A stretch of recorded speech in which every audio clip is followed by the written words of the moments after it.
Hey, what's up, friends? Welcome.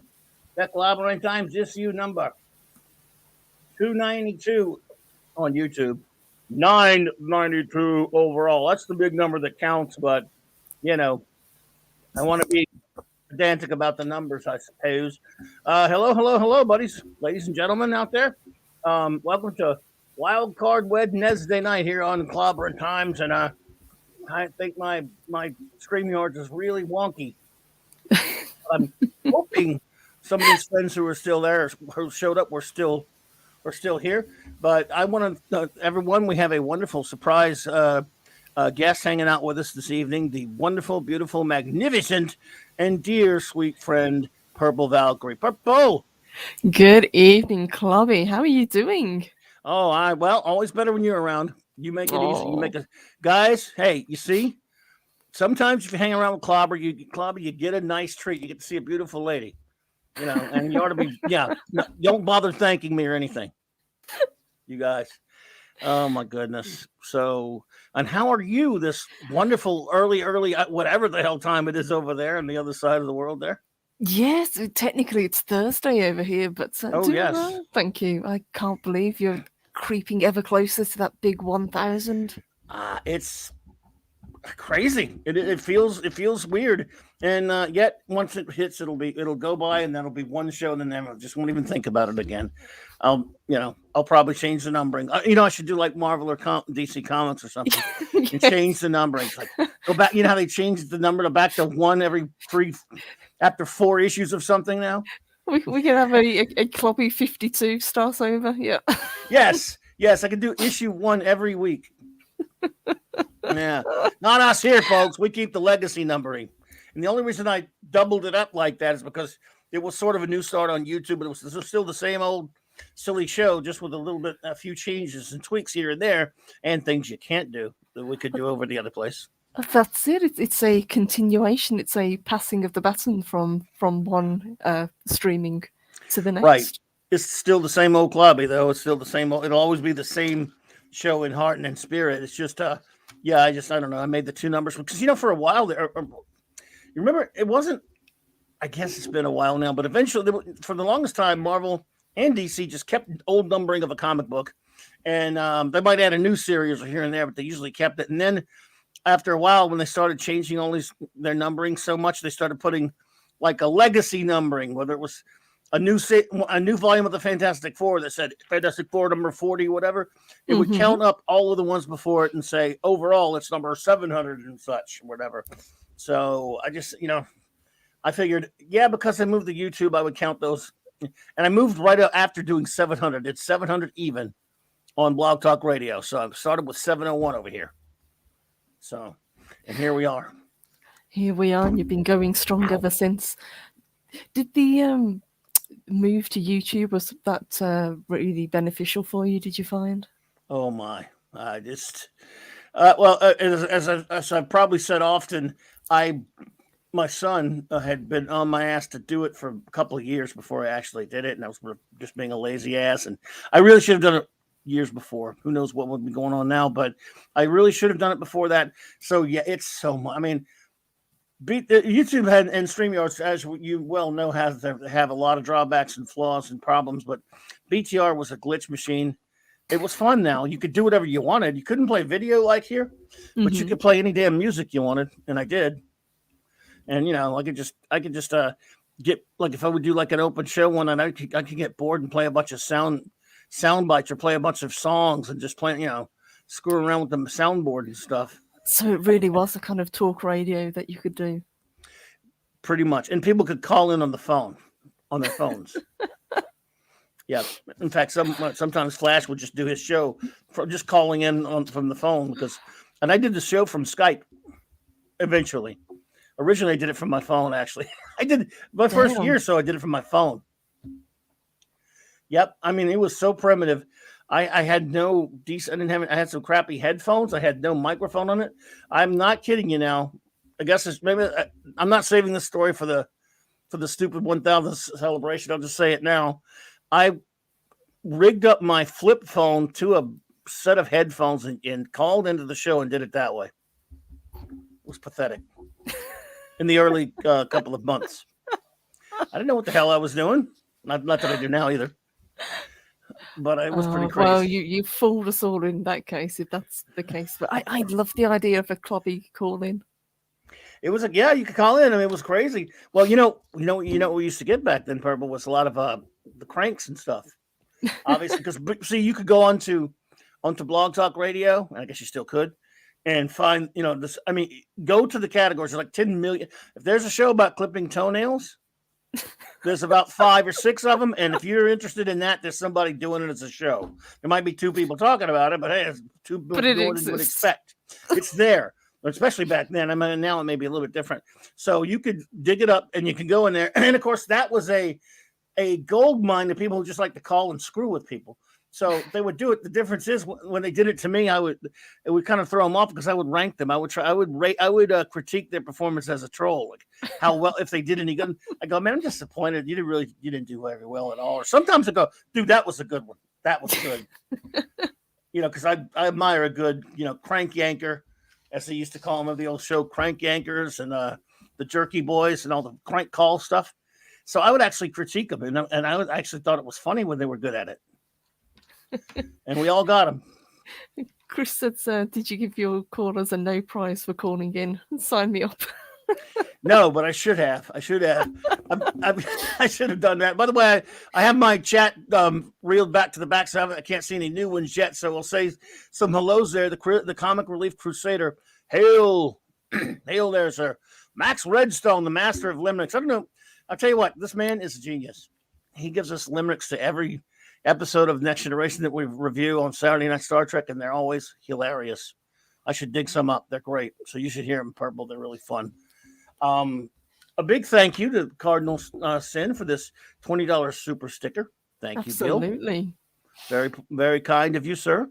Thank you for that generous donation there. Phantom Outsider, what's up, brother? Let's see. J-Man brother, hope you guys had a great show tonight. I didn't get to hear a whole lot of it, but I caught the tail end there. Great topic as always, brother. He has a great channel. You guys, please, he's criminally undersubbed and underviewed. He's a great guy. They have a great bunch of fellers over there, and they have a lot of fun. So that was a cool topic you had tonight, sir. And soon you're on the list of people I'm going to review a comic book with. Classic Comics Reviews. I'm going to talk about that in a second, folks. D-Bud brother, the Man of Iron. Did you know he's the Man of Iron? I did know he's the Man of Iron, indeed. Yeah. Good evening. Good to see you, D-Bud. Decepticon, what's up, brother? Also part of the J-Man gang. Eric K, the Bronze Wrencher. But we don't just say it around here. You can't just say it, Purple. You got to show it. The Bronze Wrencher. You seen that? Have you seen this one? That's amazing. Courtesy of the great Chris Persia. Oh man, we love Eric. Eric, you're the man, buddy. Andy Masterson, hey there, bro. Good to see you, partner. Let's see here. Chris, speaking of the Canadian Devil, Chris Persia. What is up, brother? Good to see you. Dave Rayburn, what's up, cuz? My actual cousin. Good to see you, bro. No one. You're someone to us. You're someone to us. That's all that matters. You matter to us, and that makes you someone. Just Joe Jobber. Now there's a guy that's been with me since the early days of the BTR days, man. A Jobber, Just Joe 47. An old pal there. Let's see. Mark D with a C, our chief engineer. What's up, bro?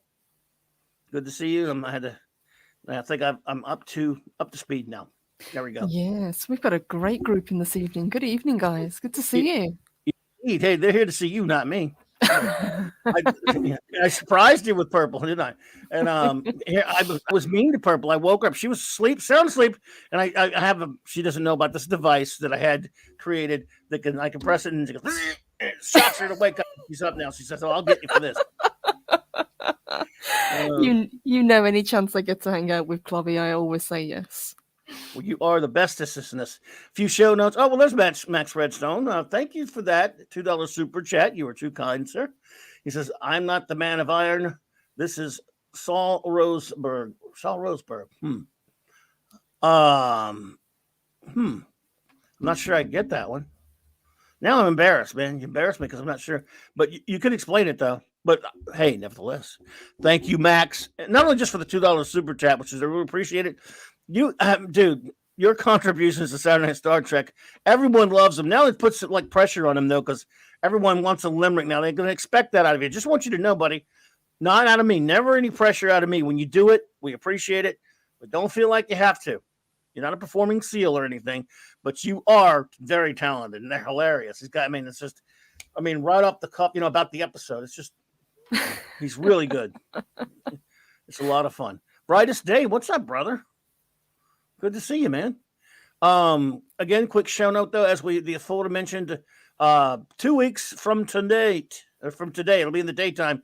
Our 1,000 episodes celebration on February the 9th, 2 p.m. Central Standard Time, and I hope to have as many wonderful friends that I've made here on YouTube join us. And it will be a long show, so I'll get as many people in as I can if they are willing to visit, of course. So absolutely. I hope I know Purple. Definitely, of course. You got to hang out with us. I'll be there. Thank you so much. You've been such a wonderful friend. I made some great friends here since I moved to YouTube, and I hope I can get as many of them to stop by. Again, no pressure if they feel like it, or just no matter how short a time. I just hope they can come in and hang out and say hello, and just visit with us for a bit. That would really make me happy. And then, of course, tomorrow night, Clobby's Clubhouse. Having too much fun with this one.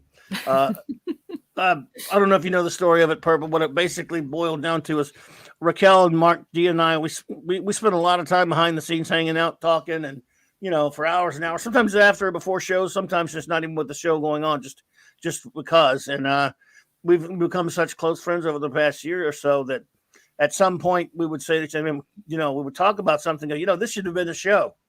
Not that, this should have been we should have do this on the show. We should have recorded this. Yeah. Yeah, exactly. And we realized we already do the Saturday Night Trek show, but that's about Trek. And, Mark does come hang out when he can sometimes, but we thought the three of us together. So we wanted to do one with the Trinity. So we become that very close dear friends that way. And it's just, we have a lot of fun on Thursday nights now with that. So I'm always excited about that. That's tomorrow night, same Trek time. Same Bat Trek Clobby channel or whatever. And of course, Saturday Night Star Trek. 4 more episodes. Yes. We're having so much fun with this. So glad to have this back. I know people were missing it over Christmas. Yes, I didn't even do any Trek. I did some like a break from it, but I still did shows. But it wasn't Trek. So we're glad to be back in the saddle. Because something, this one. I got to be honest with you, Purple. I didn't think it through when I said, hey, let's review all of Star Trek. Didn't someone give you a breakdown of how long it would actually take to review all of them? Yeah. Yeah, Mr. Smarty Pants, Mark D with a C, did that very thing. And I'm like, oh, God, man, Jesus. But but yes, it's going to. But then you know what? We never have to wonder what our topic's going to be on Saturday Night Star Trek. Mm-hmm. For about 4 years, 5 years, not 4 years. A couple of years, though. At least, oh my goodness. He did it now. See, my limited brain always shuts it down because it doesn't want to face the reality. So I always forget exactly how long he said it was going to be, but it's up there. Wow, can you imagine if you just focused on just the one episode? Oh my God, it would be a decade. At least 4, you can get, you can burn through a season in a, yep. 4, I think 4 is reasonable. Although sometimes when we get to an odd number at the end of a season, we'll do like 1 or 2, then we'll do a season wrap up thingy like we did a couple of weeks ago. And this week we've got the game. All right, everyone, just say it now. Wesley's back. Hashtag shut up, Wesley. Shut up, Wesley. But then we've got Unifications Part 1 and 2 in a matter of time. So there you go. Make of that, everyone, what you will. And I'm really excited about this new thing I'm doing this year. I'm trying to do it twice a month. This is going to be the second one.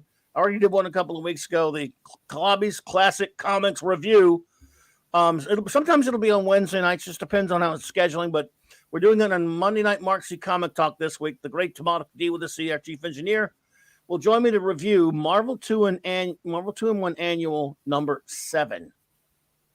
A classic, because we're both big, as you can imagine, both big Ben J. Grimm fans. As you should be, of course. Yeah, we love our rock monster. We love our Benji.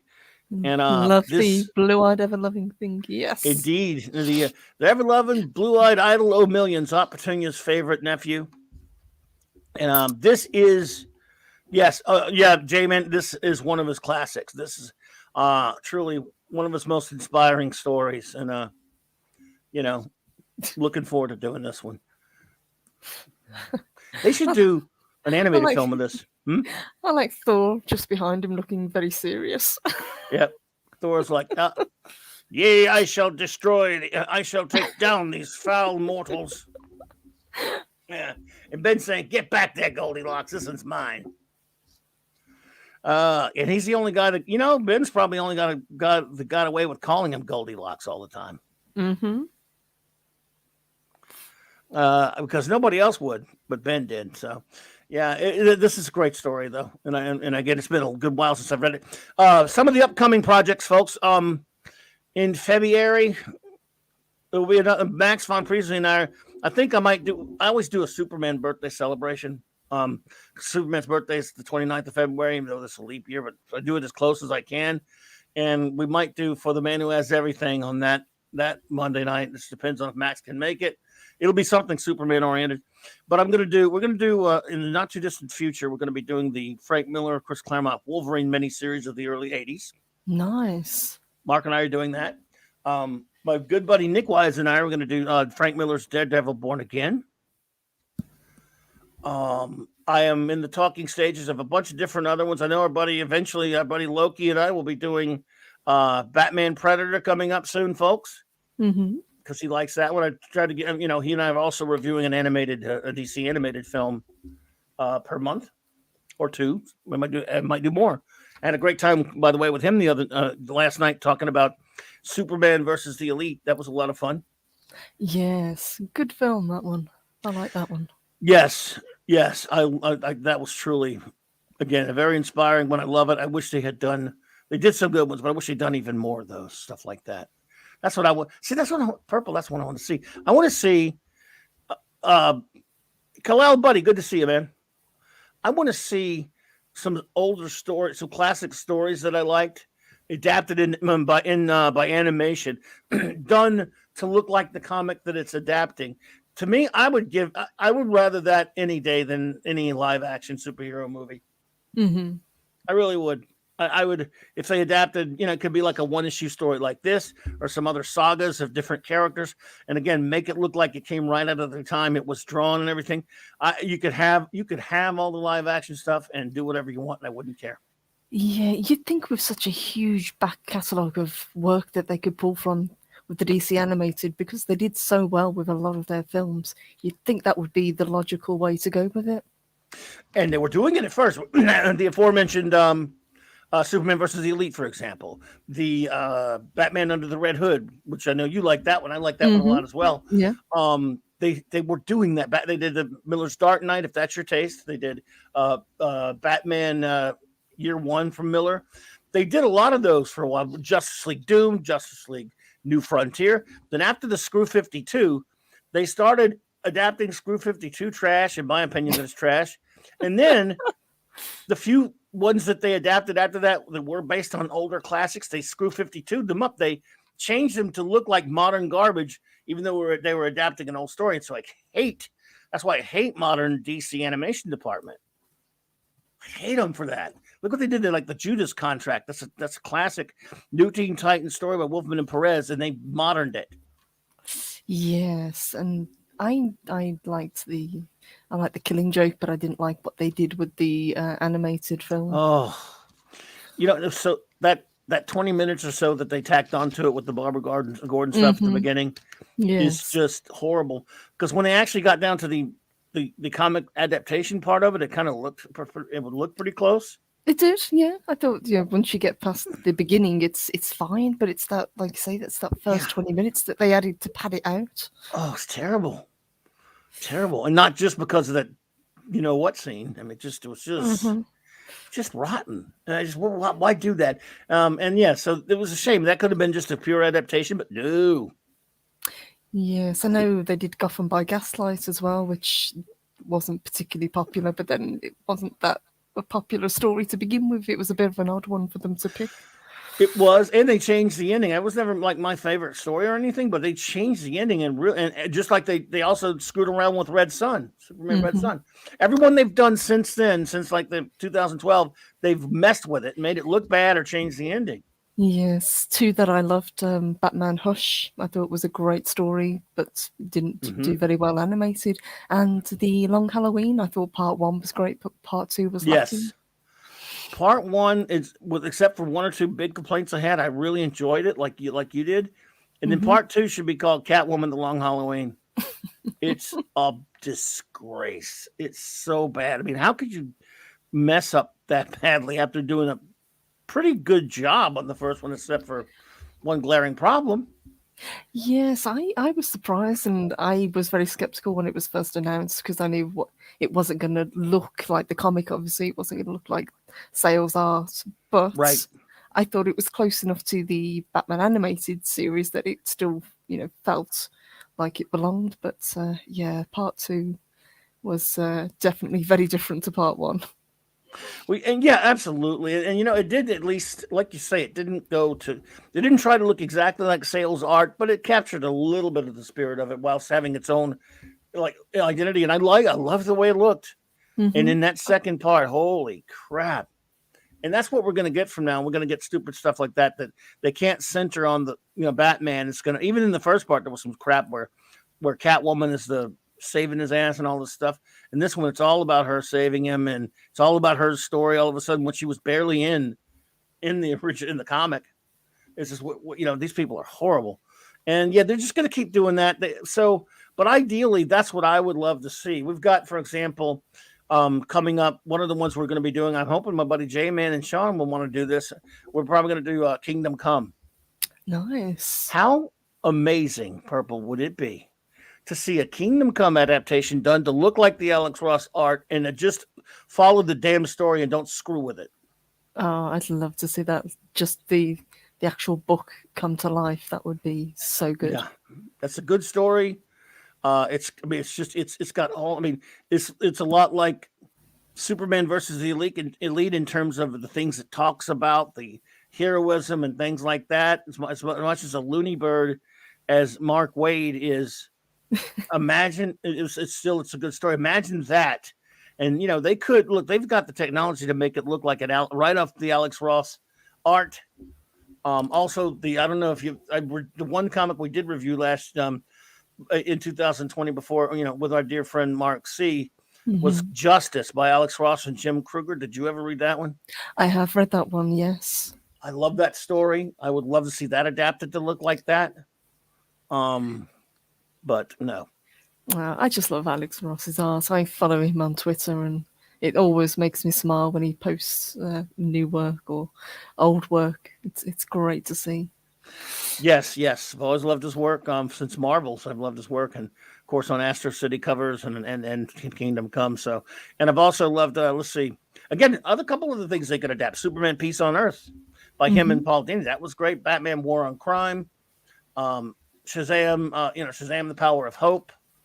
So, and there was a Wonder Woman one, The Power of Truth, or whatever it is, something of truth. But yeah, some of those things would be nice to see. Like I said, you hit it when you said there's so much out there that, again, they don't have to write anything new, because these would be new to most people, and those of us who love or appreciate those old stories would love to see them come to animated life. So everyone wins. Now, will it do the same kind of business as live action? Of course not. No. But just as if you ask me as a geek what I want to see, because animation is the closest cousin to comic books, and I would rather see them adapted that way. And I would never squawk about live action movies again. I'd be like, whatever, do what you want. But alas, it will never happen.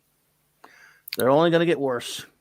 They are. They even some of the shorts that they did. You know, they did one for the Spectre. They did Batman Death in the Family. They did one Death from the Sandman. You know, some of those were really good as well. Yeah. Yep. You got so much they could do. Like I said, and it's still cheaper than. It takes a while, I guess, but not as long as it used to. It's still cheaper than live action, right? I thought so. And if you think of the voice talent that they've got out there, They've got Oh yeah, the voice talent. That's the easiest part, probably, really, because it's absolutely. Well, I'll tell you what, it just bums me out that we get stuff like we don't get anything good anymore. But we still have a few though. Still in Loki, we still have a few left that we have not. We're doing Justice League Doom next, so I like that one. So that's a good one. I was really surprised by I think I've mentioned it before, Batman Assault on Arkham. I thought that was pretty good. I have not seen that. I will definitely have to dig that one out and watch that one. Then I have not seen that one. Is that the Suicide Squad? It is. It's based quite closely on the games, and I love the Batman Arkham Asylum games. So that's the tie-in for me. But it was surprisingly really well done. Okay. I don't know how that got by me. I guess it was because it was a little bit after my I falling think so. I out think with it was 2014 that one came out. Okay. Oh yeah. I remember my disenchantment started with Flashpoint Paradox, which I hate. Which I fucking hate. Oh man! Then they started adapting Screw 52 stuff. So yeah, I was done. I did give Justice League Fatal 5 a chance. I was really disappointed in that one. Didn't like that one. No. No. They did jump around a lot, surprisingly. You think they would have kind of started way back with some of the really classic stories and then kind of progressed forward, but yeah. I It's a bit don't. of a mixed bag. Yeah, I don't know what their decision making process is on that. J-Man, take it easy, brother. Good night, Chris J-Man. Persia. He said, personally, been waiting years for an animated adaptation of the Elseworld story Speeding. Yeah, the Speeding Bullets. Again, they would screw it up, Chris, but if we're just speaking, generally, what we'd like to see done if they did it well, that would be one. Yeah. I don't know if you're familiar with that. I do. I love some of the Elseworld stories. Yeah. Oh, yeah. Some of those are fantastic. Kalel would like to see a proper adaptation of the DCAU of the Batman story Nightfall, Night Quest, and Night's End. I wasn't a Nightfall fan or anything, but I know a lot of people were, and so I don't know. Even as much as I don't like that era of what was happening with the backbreaking of Batman and all that stuff, and the death of to me, Airsat Superman, who knows? If they did that well, Kalel, I might watch that. I'd love to see Contagion or a short series of No Man's Land. I thought that would be pretty good. Again, yeah. I mean, just try some of that stuff. I would like to see, as far as Batman goes, let's see. That's the thing. If you would pin me down to pick a Batman one to do right off the top, I'm not so sure. Like I said, before they did Long Halloween, that might have been one I would have picked on, and now look what happened. But let's see. What would be a Batman? I would do the Englehart Rogers Batman run. I would like to see that done into a movie, compile that in, because it was short enough to do that, although they did adapt some of it on the animated series already. I'm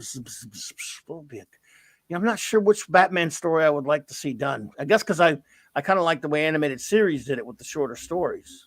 Mm-hmm. So it's tough for me to pick, but I know there are a couple of Superman stories. With Superman, I loved All-Star Superman, but I wish they'd have adapted. I wish they'd go back and stretch it out and add all the stuff that they left out of the comic book. They left so much out from the comic, but I love the movie. I don't know if you saw that one. I did, yeah. If we were going Marvel, I'd like to do Secret Wars done properly. Yeah, they did do it. Try it once, but yeah. They did it in the Spider-Man. Yeah. Oh boy. Well, sort of. Oh my goodness. It's hilarious. It's the opener that Loki made for me. He uses some clips from that and oh my goodness. It was pretty bad. Of course, that again, That would be one. Marvel, that's an interesting question because Marvel never did anything really like No, that's where those DC movies. excelled with the animation. See, Yeah, Marvel always did much better with the live action films, whereas DC seemed to really kind of corner the market with the animated. the one exception being, in my opinion anyway, the Avengers: Earth's Mightiest Heroes, which I loved.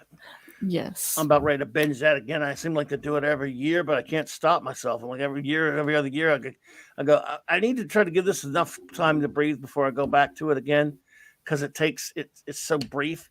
I might be where I just need to just start watching them again. I love that show, well, except for the last episode. Clobby, Mrs. Valkyrie, do you favor multiple endings of Batman Death in the Family animated movie, or where you decide the ending? I haven't seen that yet. Have you seen it?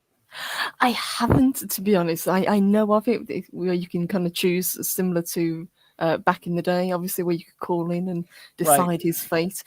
I've always wondered. You obviously the story goes that you once owned a comic book shop. And Was that yes, was that actually true? Did yes, was it? Could you actually call in, or do you think it was fixed? you dialed a 976 number back then, and it was 50 cents or something. I voted to kill the little bastard a couple of times. And coincidentally, that was like a couple of weeks right after I opened up that shop. And so, I had to carry. The comic was pretty big at that point. It was kind of. I just thought the gimmick. Even then, I thought the gimmick was stupid. I always wondered whether it was actually a gimmick, or whether they had in mind all along that he was going to be blown Oh, to smithereens. well, I mean, if you're asking me whether they intended to, whether they cheated or not, that I couldn't tell you because it wasn't there. Mhm. But the vote was real enough. Okay. They took the money. Are you kidding me? They took the money. I Now, bet they did. now whether they're sitting there now and they've got the tally and it's like, we've got 55,000 right here. We got 50,001 right here, and the 55,001, which even though we are DC Comics, we know that's more than the other.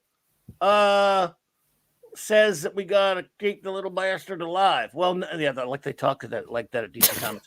No, so they may have had their mind made up either way, and they guess they could have lied, but Mhm. they went ahead and killed him. And I think it was I think it was an overwhelming vote against. They said anyway that it was pretty much. I can't remember now if they put out the numbers on that. They may have actually. It's been so long, I can't remember that, but yeah. Well, Decepticon says, would love to see a feature-length riff on the Lexor series of stories with Lexus hubris and not being able to leave Superman in Metropolis alone, despite ruling a planet of his own family. I'd like to see that too. I like all that Lexor stuff. They would have to mine that from Silver and Bronze Age. I'd like to see something like that as well. Good old, and when he blames Superman, because it was his damn fault. Yeah, that was crazy, Luthor. See, I liked Mad Scientist Luthor. I didn't like Burns' like corporate Luthor crap. Mhm. Personally, I wasn't a big fan of the corporate Luthor stuff. But that's just me. Everyone else loves it. I would say that's not as bad as President Luther. Yes. Yeah, so stupid. God, that was so damn stupid. It just was so. Of course, I was pretty much dumped out of DC at that point. I was really irritated with him anyway. Chris Purchase says, actually, the Lionsgate made animated feature of Doctor Strange, in my personal opinion, was well done. I saw those, and the way he looked like with his long hair and all that stuff, I couldn't get into seeing the way it looked. So I was prejudiced going in. Chris, I didn't watch him. Yes, I did like the Jonah Hex short though. I think we talked about that before. Oh, I thought that was a good one. It's funny you mentioned it. That's a great thing to mention because not just that one, obviously. So a lot of those DC shorts are way better than their damn long movie. I wish they would come out. All right, so far there's only like a couple I haven't seen. You name that one, aren't you? You've got a Jonah Hex one, which I loved. Spectre one, which I loved. Spectre one was good. Yeah. Yeah, a really good Green Arrow one. I thought. Didn't think much of the Catwoman one, but they did a Catwoman. The Commandy one was right out of Jack Kirby. I mean, it was beautiful. I loved it. Yes, you told me about that one in the past. You said how good it was. Yes, it came with the JSA that JSA Blu-ray from last summer that Loki and I were talking about that a little bit last night. He just watched it, which I have some issues with that movie, but it came onto that Blu-ray. I love the Blue Beetle when they did on the second part of Batman Halloween. On Halloween, but the first part had one from the Losers, the old war comic, The Losers, which was kind of okay. That was the first part of Long Halloween. And I've heard that there's an Adam Strange one. I've heard there's a Constantine, but I'm not, or maybe. Yes, I think there is. The one that I remember was obviously Death from Neil Gaiman's Sandman series. That one was pretty good. Okay, I haven't seen that one. I think there was a Sergeant Rock one. Yes, I want to see that one. Yeah, and that's voiced by Carl Urban. I love Carl Urban. Oh wow, I really want to see. That's what I'm so aggravated. I can't find. That's because of what we were talking about earlier. How I don't like these, these movies that they're doing. I've just stopped buying them, so that means I missed some of the good shorts. There've probably been at least 3 or 4 of the shorts. Like Adam Strange one, I got to see that, and Sergeant Rock, I got to see that. Did they really do a Creature Commandos one? Oh, I think maybe I don't know if they did that. I might be thinking of Batman Brave and the Bold there. But I would love to see that one. Mm-hmm. So, yes, if someone would put those out, that would be great. I mean, if I were any good at pirating, I guess I could probably find them. Because see, they put them on those as a special feature on those DVDs and Blu-rays, and they get lost. Yes, you think they just do a compilation and just put them all on one disc for people. Early on, they did it once, and they haven't done it again. I think they did one where they had, excuse me, they had. Remember that Superman versus Shazam? It was a relatively short film.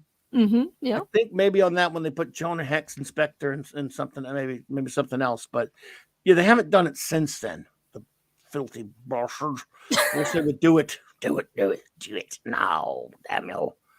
Let's see. And that's interesting. Oliver Belamonte says a Batman animated Predator animated film. Yeah, that'd be the comic book, which is going to get reviewed by Clobberin and Loki soon. Mm-hmm. That's coming up soon. We're going to review that one. I'd like to see the Batman Judge Dredd crossover done as well. Oh yeah, there you go. I've read that in a long time. Mm-hmm. I gotta find out. I gotta dig that thing out. I gotta dig out the Batman Predators. I hope Conocology has them because I probably don't have them anymore. And there were a couple series, I think.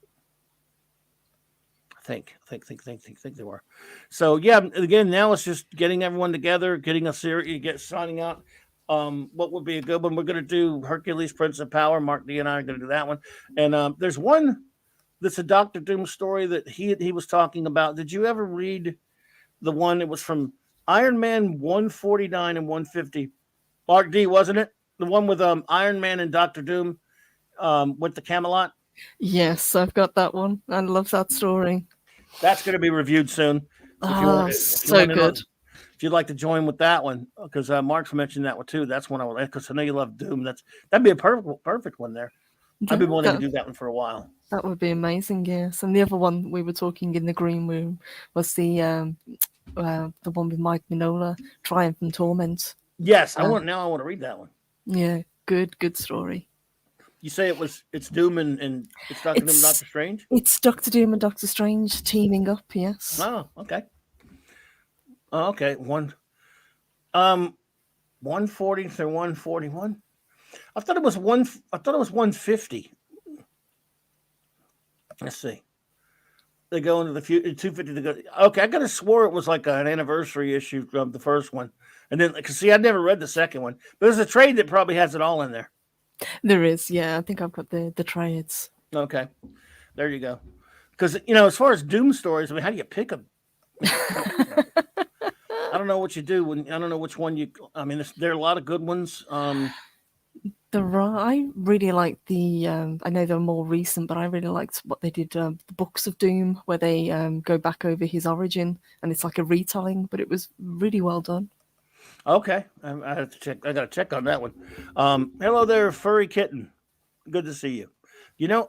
One would be a good one to do would be FF 236. Oh, yes. That's the Doom story. It's the big anniversary issue. I think you know what I'm talking about. Mike Beats.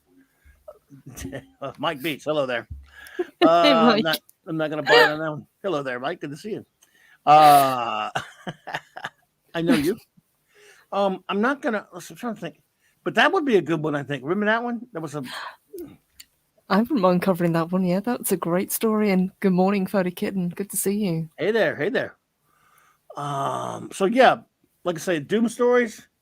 I don't know. There's so many, but yes, a Doom story would be the ones you're talking about. Will be fun. There's a problem. I mean, excuse me. There's one thing that's not a problem. I should say is you're never going to run out of stories of classic stories to do. There's so many. Since I'm only going to do two a month. Lord Doth and I are going to definitely, as soon as we get the time hammered out, we're going to be reviewing the Great Darkness Saga. Oh, nice. Love that. That's people always, you hate to give them the canned answer when they say, what's people who haven't read Legion of Superheroes always ask, what's a good way to get started on Legion of Superheroes? And it's kind of tough to do. It's so convoluted and it may not be your bag once you get started. But if they just say, well, just give me one big classic, it's like, okay, well, the classic one everyone talks about is the Great Darkness Saga. So that may be a good jump on point. But either way, it's the biggest saga they ever had. So, and they had a few. Phantom Outsider is going to come after me for saying that. But I mean, I know there are plenty of them, dude. I'm just saying that's the most famous one. I reread that not too long ago. So yeah, there's so many now. I'm excited about the idea. It's just that I just want to make sure we get them done. Like I said, Wolverine miniseries soon, Hercules miniseries soon. Yeah, so we're gonna Kingdom Come soon, right? Yeah, it's like you say, you could never run out of great stories to cover. No. Polymies Minion and Pupper. Good to see you, Hey, dear. good evening. I hope you're doing well out there. But you're right. And then then the other problem kicks in. You're like, now I can't choose which one. And who do I do it with? See, that's another part of the fun of it. I want to get somebody, I occasionally might be three of us, and at the maximum three, but I wanted to get somebody to do it one-on-one with, because I think that's the best way to review a comic. What Loki and I do on these movies, we just sit there kind of talk back and forth about what we like about it. We don't go in depth.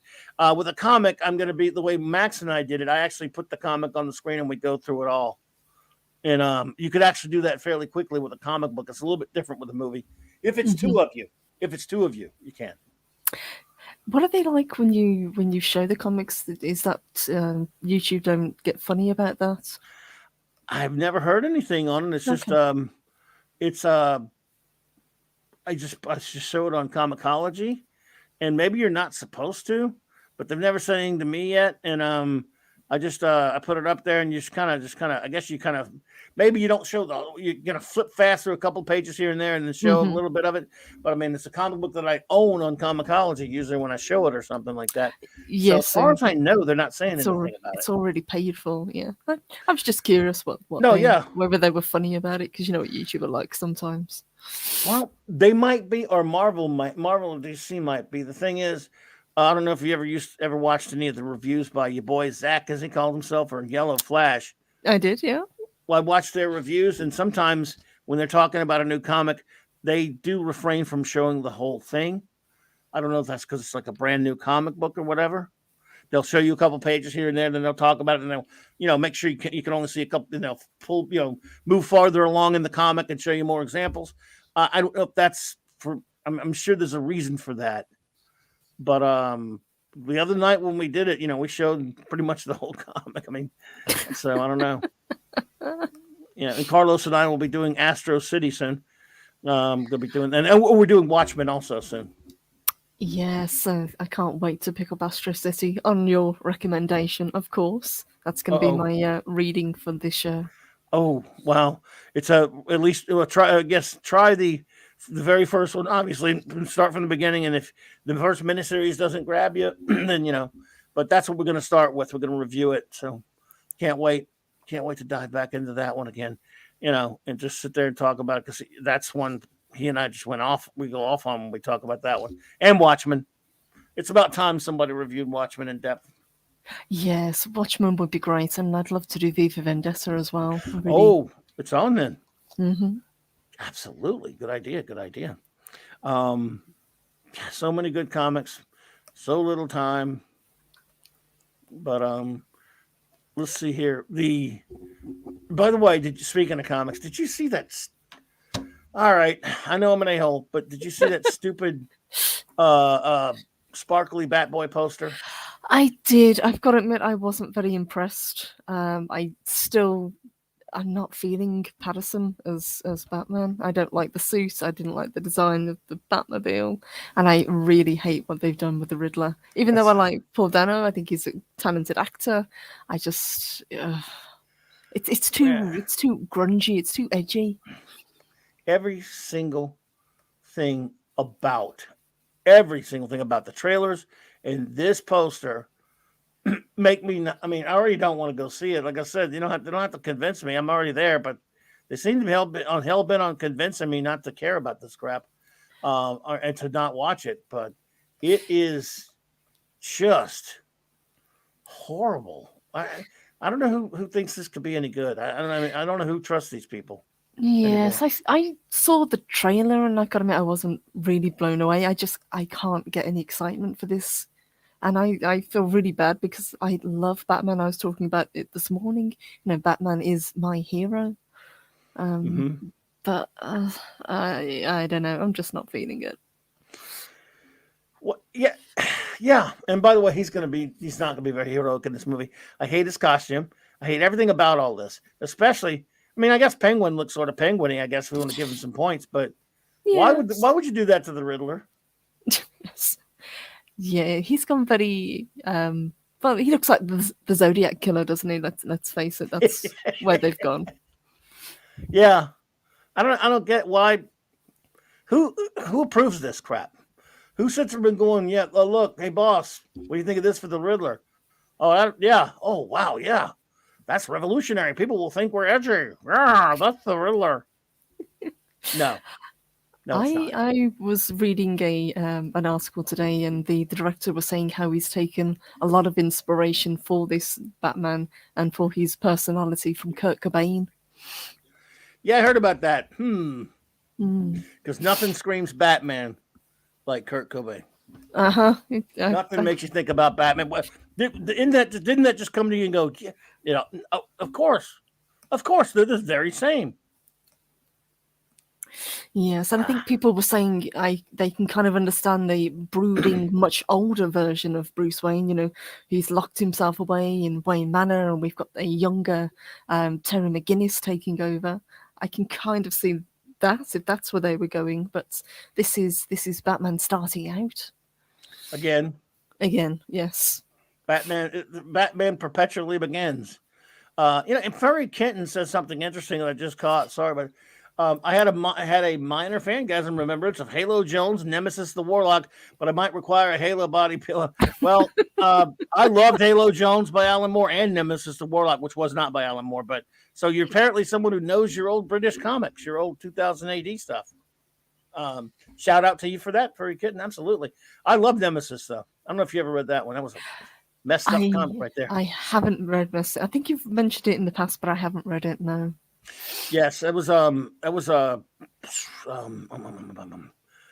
Pat Mills, Kevin O'Neill, and they did that for Kevin O'Neill. Of course, was the artist that later worked with Alan Moore on League of Extraordinary Gentlemen. It was the 2080 strip in around the same time Dredd, not too long after Dredd got started. The early 80s or whatever, what have you. That they did some Titan albums on that I was a fan of. Weird stuff, and of course Halo Jones was a great book by Alan Moore. So I just wanted to shout out, good on Furry Kitten for mentioning such greatness there. Let's see here. Kal-El says, I've seen the new Batmobile from the Batman. It looks like they took the car from the short-lived Knight Rider 2008 reboot and stripped it down. Yes. Yes, Furry Kitten is a Pat Mills, who also, I believe he did with Kevin O'Neill. I think he did Martial Law. That was a comic I liked in the 80s when I was going through my way too dark and disturbing and perverted period. Because I deserve to burn in hell for liking Martial Law. I'm not kidding. There's certain comics, Purple, that I'm not proud that I liked once. Because even though I still like it, but when I think on them, I'm like, why did I like this comic? I'm a sicko. Martial Law, one of the sickest comics ever made. So you say that like it's a bad thing, Clobby. Well, it is to me. I'm supposed to be me. I mean, all this highfalutin talk about loving the values of Superman and superheroes, and I put up with something like martial law. I mean, martial law it's downright evil. It's evil, and it's a good comic. But everybody has a dark side. Me. Well, okay, I do. It was just. I mean, I don't know if you're familiar with the comic. Was written. It was antithetical to what everything I believe and stand for with comic book characters, superheroes, and yet I liked it. Basically, Furry Kitten mentions Rogue Trooper, bad. I like Rogue Trooper as well. Yep. And hey, Trevor Cunningham, hello there. And I loved Martial Law. Basically, he was it was by Pat Mills and Kevin O'Neill, so it has that weird O'Neill look to the art like in League of Extraordinary Gentlemen. It was basically sort of a really perverted Judge Dredd type of a similar to a Judge Dredd type character in this world where basically his tagline is "I'm martial law. I hunt heroes. Still haven't found any yet." So is it kind of like a spoof of the character, or is it's it kind of yeah? But okay. It is written, and these are the words of the creators, not me. They hate superhero comics. It was written from a place of hatred and disrespect of superhero comics. So superheroes are all horrible. They're all created in this hellscape of a world, this dystopian future. Superheroes are made, and they're all trashy, horrible monsters. And he's bad too, though. But he exists to kill him. I'm gonna have to check this out. I've just looked it up to see what it looks funny. Like, and let me find some. Pretty damn good. Law. It says it's series funny. Is characterized by extreme graphic violence and nudity. Listen, but I bet if I Google it, I'll have to like really fine tune the Google because I won't know what the hell it is. Comic. Yes. I just put the word comic. It says there you go. 6-issue limited series. But then there were some later. Okay. It's he was always start out the comic saying, "My name's Martial Law. I hunt heroes. Still haven't found any yet." And it was an Epic comic from the 80s, and then of course they left Epic after a while. So you guys remember Martial Law? That's a good point there. Furry Kitten, Martial Law was the boys before Ennis got a handle. Yeah, I've got to admit, I've never been a huge fan of Ennis. Me either. But this looks pretty cool. I will check this out. I gotta admit, it was fun. I mean, it was disgusting. It hated everything that I love it because I love superheroes, and yet I couldn't resist it. It was funny. And I would read it and I would need like 5 showers later, but I didn't give a crap. It's a good comic. I mean, not for 12-year-olds. Look at they got on this one here. And even when it moved to Dark Horse, it says not for kids. And they had to put it in the damn look. See right there where they had to put it. Not for kids, right there. Yeah, I mean, I can't even go there with some of the sickness. And then he had his own magazine for a while, Fear and Loathing. I bought all of them: Crime and Punishment, Fear and Loathing, Kingdom of the Blind. I used to. So I don't know how many there ended up being, but I'm probably bought them all. I'm ashamed of myself, folks. I'm not kidding. I hate myself for liking this comic. Carlos and I would get it and we would talk about it and we loved it. I mean, see, this is why I love talking to Clobby because I get great recommendations. Yes, but it's evil. I'm steering you down the bad path. And again, these guys don't like. I mean, it's not like a loving parody of superheroes. You want to see a loving parody of superheroes at the same time, which I also loved. I'll show you one. Let's see here. And again, I'll have to fine tune the. You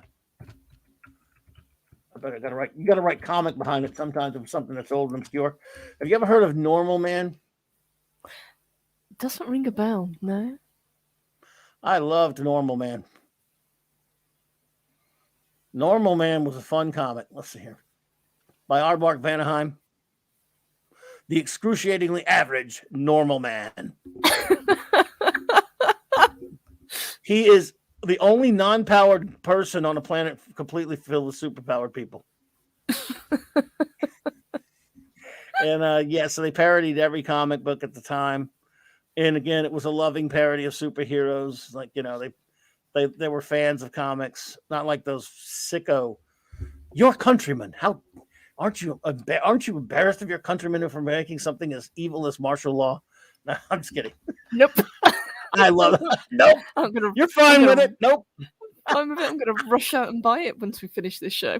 See, you got sickos like Alan Moore and Pat Mills and Neil Gaiman, and well, he's not really a sicko. And then who's what's your face? Ennis and Warren Ellis and Millar and all those guys. We have wholesome, decent writers like Howard Chaykin. Never mind.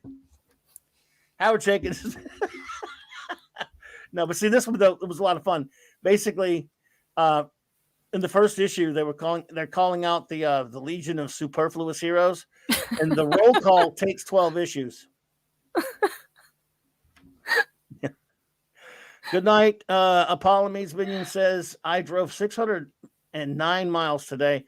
You should be a little tired. Yes. Get some sleep. Yes. Get some rest. That's a lot of driving there, young lady. You be careful, and you have a wonderful rest, I hope. Be careful out there. But yeah, I love this comic. So yeah, two sides of the coin, right? There's the first issue. He was rocketed to Earth. Our sun won't perish when our doomed world explodes. This rocket will take him to a safe planet. Featuring no scene even remotely like this inside. I love Normal Man. It was a fun comic. Yeah. The 80s. Now I'm getting nostalgic for my lovely 80s. When comics ranged from silly fun like this to disturbing crap like martial law that was really good to great stuff like Watchmen, which should never have been made, but I love it. Yes, and now all we've got is crap from both DC and Marvel, unfortunately. Yep, not even crap you can make fun of. I mean, you can because it's just low hanging fruit. It's so easy. But yes, exactly. Furry Kitten says, I never had good taste. I bought adolescent radioactive black belt hamsters as an investment that worked out well. But let me ask you this: did you also buy geriatric gangrene jiu-jitsu gerbils? I'm not making it up. That happened. No, I was going to say, did you just make that up, or is that a thing? Nope, it's true. Well, you know what? We're humans. You know that anything gets ripped off. Anything that's big, like the turtles, gets ripped off. I don't care if it's Star Wars or anything that's huge gets ripped off a million times. Because turtles hit it big, because some of these black and whites, like these comics out there, were hitting it big. Let's see. I thought you were 80. Yeah, I am pretty much. Mike, yes, I'm pretty much 80. Pretty much. Not really, but I feel like it. In the mid 80s, there was this thing called, have you ever heard of the black and white bullet? I have. Yeah. Yep. There was a huge one, and it just, there are tons and tons of people that saw some of the black and white comics doing well at only comic shops. And so they flooded the market and they flooded the racks with these, these black and white comics. And they're sitting around in boxes everywhere. Still to this day, in a lot of cases. Yeah, D-Bud remembers that one too. Lame black and white comics, man. But there were some good ones. You want to hear the weirdest one? I bet I can't even find a picture of it. Weirder than what we've already talked about? Yes, I can top it. I can top it with 80s. You can out weird. I can out weird it with some. You want? Hey, don't put me to the test, folks, because I'll do it. I will out weird those two with some black and white 80s weirdness right now. And I'm not even going to say the name because there it is. Roach Mill. There he is. A man roach called Roach Mill.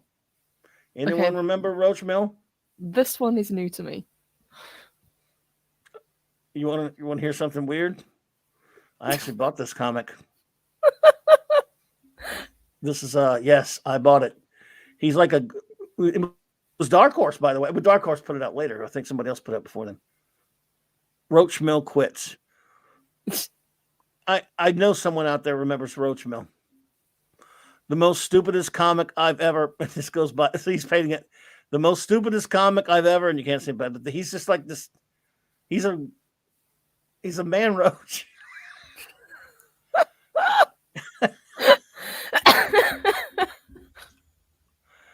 Oh, Mike. I recognize your sarcasm, sir, and appreciate it. So, naive interdimensional commando koalas. Hey, Dark Shadow Logan. I don't know. Keith Richards had a comic named after him. Now I do. By the way, I remember this one here: preteen dirty jean, kung fu kangaroos or something. Yeah. So you hadn't heard of Roach Mill then? I've never heard of Roach Mill. By the way, I wasn't watching the chat. Did anyone say they knew about him? Anyone who knew about Roach Mill, raise your hand. I won't judge you. Normal man. Listen, I wonder if anybody. I know D Bud probably remembers him, but he doesn't count. He was in the comic shop and he's old like me. So yeah, it was. You know what? It was actually a fun comic. It was weird. It was stupid, but it was. I like weird and stupid. Yeah, well, it was. This one was that because it was a roach guy, and I don't even like roaches. It didn't last long. So yeah, I don't know. Oh, but another comic that we liked that was weird that did last a long time that no one remembers. One more here. You ever see Ralph Snart? I recognize this, but I've never read it. I recognize the artwork. Yeah, that was a fun comic. Yeah. I know somebody out there remembers Ralph Snart. Well, anyway, I don't know what the hell I'm doing. I thought I would bring up some weird stuff because I like bringing up the. Well, it's like you say, there was so much stuff back in the day. You know, you could go from the very serious, big comics to really obscure. You could go from parody to really kind of dark and gritty, or just fun. You know, there was so much that you could pick from. Yes, there was a lot of variety, and that's like when because when I do my Spin Rack Time Machine videos, that's the one thing I want to focus on. Even back then, when it was a much more innocent pre-comic shop age, there was a lot of stuff other than superhero stuff. Mm-hmm. It's just that I'm a child, so I'm a fan geek for superhero stuff. So most of the stuff I would have chosen off the rack, of course, it's what you gravitate towards. Yeah, is big two stuff. Like I don't know. I'm gonna buy Teen Titans. Did you ever have a preference between the two, or did you just kind of swing back and forth? On Marvel and DC. Mm-hmm. I was one of those weirdos that never really cared about the preference, and a lot of people do, but no. Yeah, I was like that. I loved both of them. There were characters from both of the big two that I absolutely adored. Well, the thing about it is, like I always say, when I was 2 years old and I first saw Adam West Batman, and then later, not too long after that, saw the Superman cartoons on TV and the Fantastic Four cartoons and Spider-Man and such, I didn't know what a Marvel or a DC was. Why would I? Mm-hmm. You just knew the characters, yeah. Just knew superheroes. So by the time I was old enough to understand what a publisher was. Like, this is a Marvel character, this is a DC character. I was already in love with all these characters, so it never mattered to me. And over the years, you hear a lot of people these days, and just them say, I hear it from people that I think should know better sometimes, saying, well, DC and Marvel are very different. So about maybe a year ago, or I can't remember how long ago it was now, my friend Carlos and we did a whole stream about how are they really that different? And of course, they're not. We talked about how they're not that. I mean, in terms of historically, yes, and even in tone, are there differences? Sure, but they're not really. And again, most of the same people worked for both companies at one time or the other. Yes, and it's not like we haven't had several crossovers between the two over the years also. Exactly. And you know what that boils down to? People usually saying that are talking about movies. I figured this out. Mm-hmm. Now, look, these characters, no matter how much we would like it not to be the case, Purple, these characters, in terms, I mean, superheroes, mainstream superheroes, they're not just comic book characters anymore. To me, they are. Yes. To the general public, they're movie characters. So when people say Marvel or DC, they're talking about movies. But that's how it kind of went about. I think they thought that because people love the MCU, they were going to go back. They're going to start buying all these comics, about Iron Man and Captain America. But it never happened. People didn't pick up the books. No, yes, you're right, because they weren't. I mean, look, they can watch a movie, and then they can go play some video games. A lot of people. Yeah, you're right. It didn't translate over into comics, but it also didn't help that they didn't market it. I mean, you weren't going to get a lot anyway, but the fact that they would do stupid crap like release a Captain America movie, then kill him in the comic didn't help, or stuff with the Iron Man or what have you. Like they would have an Iron Man movie come out and they would put Riri Williams in the comic. Like, what's wrong with you people? That didn't help. I remember back when we had the first X-Men movie and they tried to tie it in quite closely with the comics. Because I remember there was a lot of kind of talk about these are characters, these are the history of them.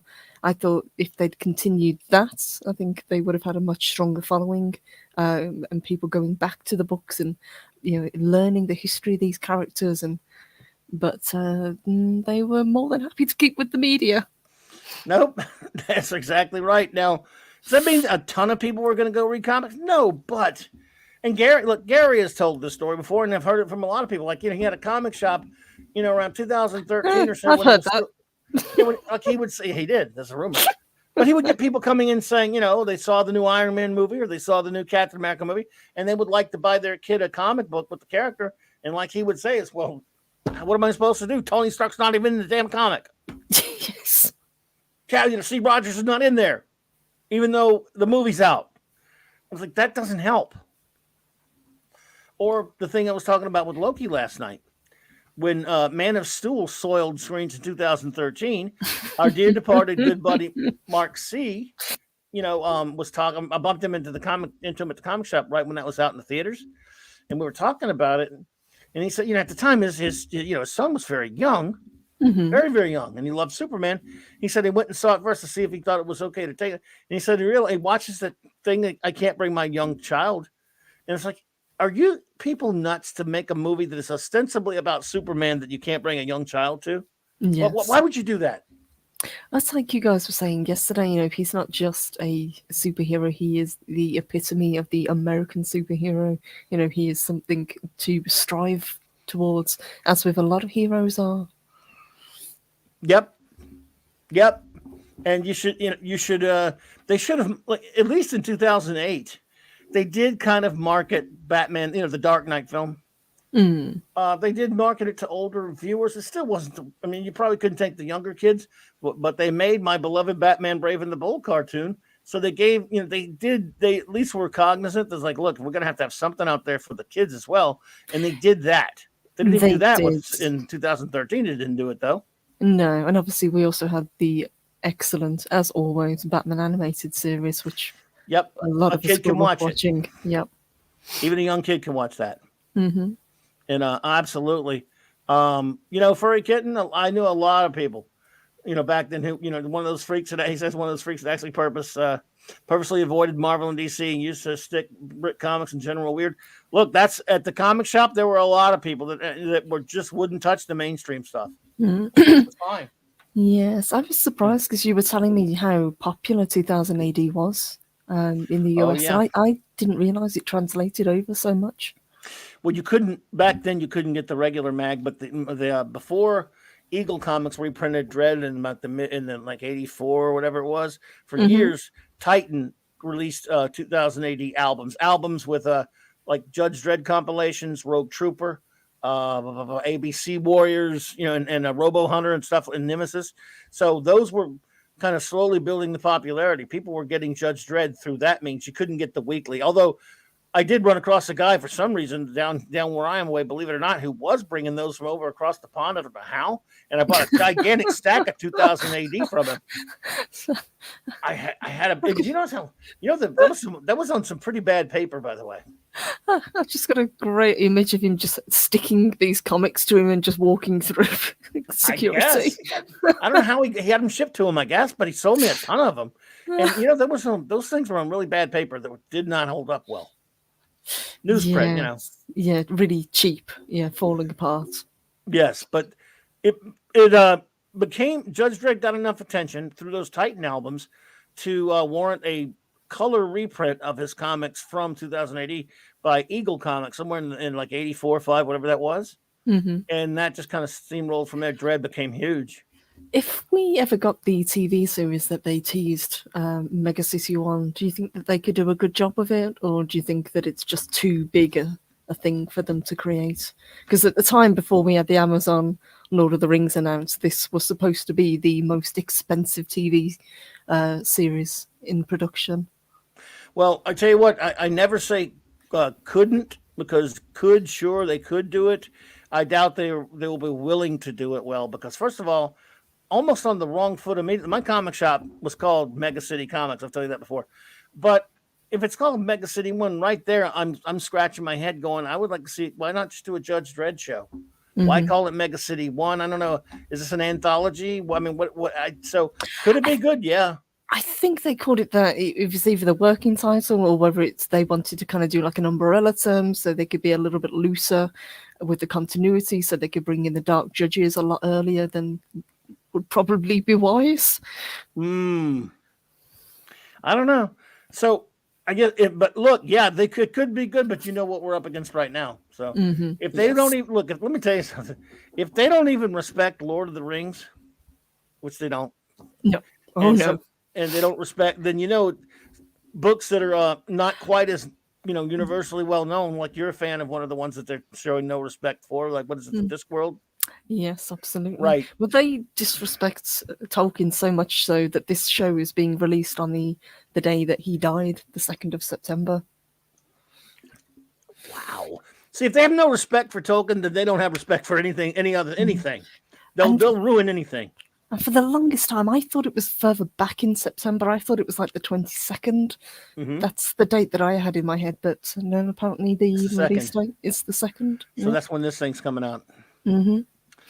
I don't know. Well, look, I don't know how any of you, because I know a lot of hardcore Tolkien fans, and I have a lot of respect for it, of course, and I've read them and I like the movies. But how you could possibly think this thing's going to be any good? And not that I'm saying any of you do, but I'm just saying that just guard yourself. You don't want to have hope. This thing's going to be a train wreck. But calling it Mega City 1, I don't know. I haven't heard anything about it for a long time. I'd have to do a quick bit of research to see if it's even still in production. But I remember a couple of years ago, they were really kind of trying to push this thing. And at the time, I was interested because I don't think Judge Dredd gets enough love. I know you don't like the Carl Urban film, but I thought he did well with the character. I just thought that it was a little bit lacking, and I didn't like what they did with Anderson. But no, I'm with you. I'm totally with you on all that. And I was softened up a little bit on it when I went and watched it again after 10 years, but I still just wish it had been so much more. But casting, you can't ask for better. Mm-hmm. No, and and like Trevor says, wish they did a limited series with Judge Dredd and make him politically incorrect. There's the thing. One of the things missing from the Urban film. And what they're doing now is Judge Dredd is black satire. It's dark humor. They call it black comedy. It is, yeah. It's quite visceral. It's quite. He's raw. not a nice guy. It's not a nice Mega City 1's not a nice place. No, well, it's like you say. It's dark humor. It's technically illegal for people to be overweight, but which is funny. Which is coming. But I mean, he would. But the thing is, the whole point of them is making a commentary on not just police brutality, but like you're allowing one person to be judged during execution, or you're letting them be genetically engineered to be that that perfect cop or whatever, and they're so in other words, his creator John Wagner, I believe he meant it to be that Judge Dredd is a fascist, and the judges are fascists. That's his commentary. That's what and he uses humor in that, because back then we had this thing called nuance that doesn't exist anymore with our past two generations, where a guy like Wagner, for example, could write a story about a character, make you like a character, Judge Dredd, which we all like him, even though he's actually a fascist. Because of what? Because we're all fascists? No, because the stories are intriguing, because he's interesting, and because it's a thing called nuance. We could love the character, even though we shouldn't, because he's part of a pretty, corrupt system. But it's called, again, nuance. It's that's lost on people today. So they're never going to go full on Judge Dredd with all the satire ever. Yes, I've just had a quick look. It says in November 2018, Rebellion began setting up a new studio in Oxfordshire, valued at $100 million for film and TV series based on 2000 AD characters, including Judge Dredd, Mega City 1. So it's in production or production hell at the moment. Wow. But Carl Urban said he'd be willing to take up the role again if it was offered. Yeah, I wonder what they mean by. And now there are other 2000 AD characters that aren't in Mega City 1, but as far as Mega City 1, there's really isn't there only Judge Dredd? Now I have not read current Dredd comics in a long time. I know there are other judges, but I mean, just make a Dredd comic. I mean, a Dredd show and be Judge Dredd. But yeah, again, it goes back to what we were talking about earlier. It'd be nice to see an animated film. Yes, that would be pretty cool, actually. That I'd like to see. And we won't have Sylvester Stallone doing the voice. Oh, I am the lawyer. Yeah, put your helmet on, honey. It's okay. Oh, put your damn helmet on. Not again, it only helped a little bit, let's be honest. I mean, yes. That was actually a good uniform, though. I mean, the uniform's pretty good. Yeah, the costumes were great. It's he had the jaw for it, and then yeah. Well, the lawgivers were great, and the lawmasters were great, and the helmets were great. I thought. Yeah, they got the tone right. They just didn't get anything else right. It was just weird. Yeah. Yep. I say just go, I don't know, read the comics. What the hell? Yes. Read the old comics. You can still read that at least. But, if they did do a movie, though, I would want to see them, like if they did like a few movies, I would want them to adapt. That's just something, man. We should adapt. We should review some of these comics. Adapt the first Judge Death story. Mm-hmm. Judge Caligula, The Cursed Earth. Apocalypse War, stuff like that. The old stories. Yeah, I'd like to do some of the old Judge Dredd. I think that would be pretty cool. I think he's a character that doesn't get enough love. No, but he's not very lovable. But that's what's the point. That is true. The sentence is death. I remember it was. I think again the type of humor was just so different back then, that this comic had. You're not supposed to like the guy, but you can't help it. And he's look in the Cursed Earth. They had to bring this but they brought a whole bunch of like reprobates out to the Cursed Earth who were criminals to help them go they're finding a cure for this plague there or whatever. And one of them was this scumbag biker that he let out called Spikes Harvey Rotten. And he was this really punk rock, punk guy that was just the worst punk ever and all this kind of stuff. But anyway, he actually saves Dredd's life, and Dredd almost the best way the epitaph he could to thank him was he just says, "Goodbye, Spike. You weren't just a punk. You were the greatest punk of all." That's Dredd humor. He didn't say much. That's the send off. Oh, yeah. Yeah. And then he had this robot. They did the Robot Wars. Actually, the Robo Wars was the first saga. But they had his little Walter the Wobot. Remember his... Yeah. Oh, my God. Yeah, I agree. They didn't handle Judge Anderson well at all in that one. Are you kidding? So, no. No, they didn't. Trevor's exactly right. The best RoboCop. The best Judge Dredd movie we're ever going to get is RoboCop. And it had the satire in it. It did, yes. I always wondered, if that's where they kind of drew inspiration from, do you think? No doubt in my mind, when I first saw RoboCop, I'm like, oh my goodness, this is Judge Dredd. Well, obviously, not literally, but... Not literally, but... It's very Dredd. Yeah. It's very reminiscent, yes. Oh, yeah. Even to the way he talks and stuff. Your move, creep. In fact, I'm pretty sure that this actually on a Judge Dredd comic cover before the movie. The line, "Your move, creep." Just Judge Dredd saying that. So Peter Weller, maybe he would have made a good Dredd. I don't know. I really like Peter Weller. I thought he was great. Oh yeah, I was wondering, didn't they do that one, Oliver? He said he's wondering who went out of Punisher and Judge Dredd. Didn't they do a Punisher Dredd? I can't remember. I know they did a Batman Judge Dredd. They did a Judge Dredd Predator. But did they do Punisher? I don't know if they did Punisher. They probably did. They were doing so many crossovers back then. I can't remember, to be honest. I don't know who would win. I don't know. My money would. It depends on where the fight is, Oliver. If it's in Mega City 1, Punisher's really in trouble. If it's in in Punisher's world, I don't know. Dredd would be a fish out of water. But Fright, even I just don't know. Oh, let's see. Okay. So I don't know. Did it? Let's find out. Sorry, had to grab a quick drink. No problem at all. I was going to find. Was there a Judge Dredd Punisher? I don't think so. I'm not sure. We don't have to know.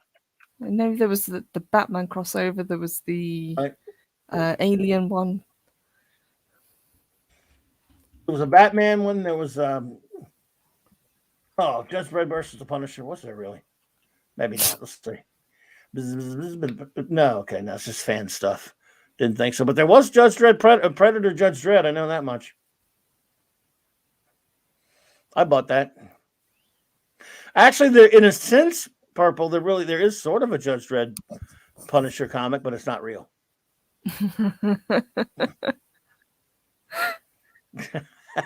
Oh, let me find it. You're gonna pull it up. Forgot. Let's have a look. Dumber. There we go. Here we go. Yes, there we are. This is my old boy Ross's blog there.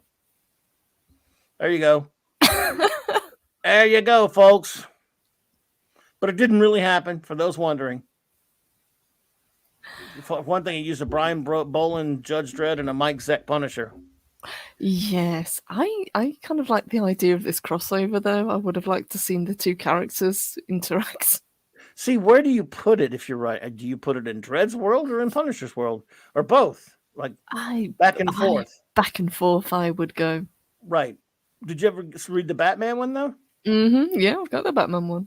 Yeah, I had that. That was by Simon Bisley, I think. Yes. And it was Ultimate Riddle or something, if I remember correctly. Been a while, but here you go. Oh, actually, this has a Mike Mignola cover right here. What? Oh, that's a Batman Judge Dredd collection, so that's a few of them. Mm-hmm. There you go. Oh, yeah, they're fighting right there. Crazy Simon Bisley art. That's that crazy-ass Simon Bisley art right there. Yep, I like that too. The gaze into the fist of Dredd. That Brian Bolin punching whatchamacallit. Punches him so hard he gets sound effects. Yeah. Yep. When he was punching Judge Death, though, there's the gaze into the fist of Dredd. It's not an erotic fanfic. No, it's not an erotic fanfic. It's a friend of mine, or a guy I'm friendly with, anyway, I should say. There's a site called Super Team Family. He makes up quote-unquote fantasy covers. Fantasy meaning any team up you could imagine, crossover team up that's never happened that you would like to see, and many that you wouldn't even think of. He's done mock-up covers. I think you remember I was probably talking about those a while back on the show. Mm-hmm. On the old... Yeah, I remember you saying. Yeah, so... But there's a... Wow, that's pretty cool right there. That is cool. Weird, huh? But they did a few of them. Batman Dredd, I guess that was kind of just a low-hanging fruit idea. You would, just something you would, you just... But, back at this point, though, they were doing all kind of crazy cross... everything was Predator something or other crossover. Yes, they really pushed the whole crossover idea, didn't they, at one point? At this point, yeah, this is in like early 90s, I think. For example, there was Predator teamed up with everybody. Oh, well, I'm sorry. Did I say team up? I mean, fought everybody. I didn't mean team up. You know what I'm saying? It was Yes. Batman. Had beef with everybody. Yeah, he went after everybody. Predator's a damn troublemaker. So that's the one. There were 3 of these. Oh my goodness! We'll have to do the first one first. Loki and I are going to be reviewing. Man, it's been a long time. You know, Dave Gibbons did these, I think, didn't he? That one I recognise. Yeah, I recognise that cover. Yeah. Oh, there we go. There's some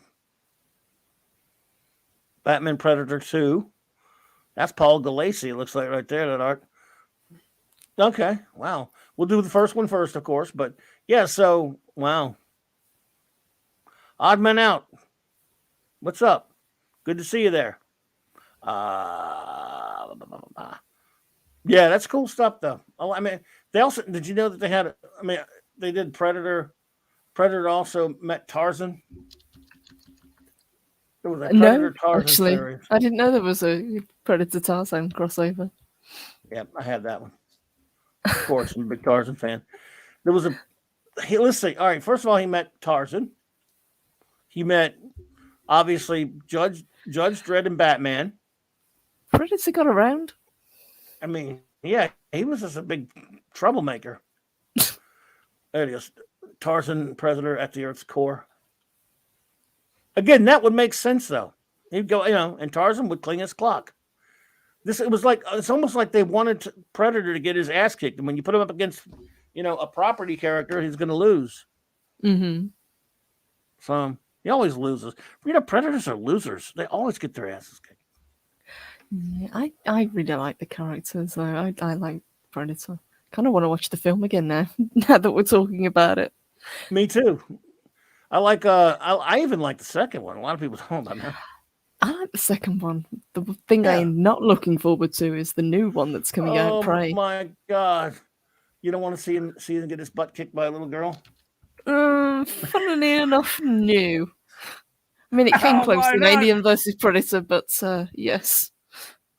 Well, right. She didn't kick his butt, but yeah, she still kind of won the Predator's respect. I'm a big fan of Magnus Robot Fighter. This is Predator Magnus. Again, it's not fair. Predator's just like an alien with some weapons and stuff. Magnus can beat up robots. He's got superpowers and stuff. Anyone remember that one, everybody? So I don't know how many he did, how many there were. But it's like, wow, sure. Magnus Robot Fighter, Tarzan. Yeah, I'm curious now to see how many crossovers they actually gave Predator. Again, I think it's just those. It's like Batman like 5,000 times. Dredd, Judge Dredd, Tarzan, Magnus. There's got to be another one. I think there's a Predator versus Popeye. I'm just kidding. There's Archie though. There's Archie. No, seriously. Yes. Let's see. There we go. I don't know whether that's the most brilliant thing or the stupidest thing I've ever heard. Archie versus Predator, folks. That's you asked for it, you got it. Revenge comes to Rivendell. Okay. Oh my god. Now, hey, don't ask me, folks. Why have we got Death in the background? What? Who? Where? What? Oh, where at? In the cover that you've got pulled up, there's Death right in the background. Oh yeah. Well, I mean, Predator's there. Death always follows him around, right? But that I knew. That's just a stupid parody comic. Let's see. Was there a Superman? No. They had Superman aliens though. I think there was a Superman Predator. Let's see here. Predator versus Aunt May. That's what I want to see. Let's see. Predator versus. Yep, there you go. Superman Predator. Now, why would you do that? I remember. I don't think I even bought this one. I can't remember, but yeah, I didn't buy it. That's going to be a short fight. Well, Superman, Aliens, and Predator. Actually, it's all of them. So, JLA versus Predator. Look at that. See, I'm not making these up, folks. Yeah, I don't like that all over cover. the place. If you were a Predator collector, you you It's just pulled sport for out some choice. cash. Yeah. Yeah, I mean, I'm sure this probably someone out there bought all of this. But there needs to be a Predator meets Popeye, a Predator versus Popeye. We just do Predator versus comics and see what pops up. There you go. Good idea. You're a good Googler. Let's see. I just want to see what's Predator. the most obscure one that they can come up with. Okay, well, we're seeing Aliens Predator. Aliens Predator was done a lot. This Predator comic. Archie, we may have got them. We may have got them all. Oh, there you go. No, is that Predator's Teenage Mutant Ninja Turtles? No, I thought I saw him meeting the turtles. No. Yes, I thought that. Superman again. Yep. Tarzan. Archie. I think we might have got them all. Damn, I wanted them to do a Popeye one. That sucks to the finish because I used to be spent up by the sea there, man. I can be a predator. Oh my goodness. Damn it. There's Dread. So no, we didn't get as many as we thought, but still, that's a lot.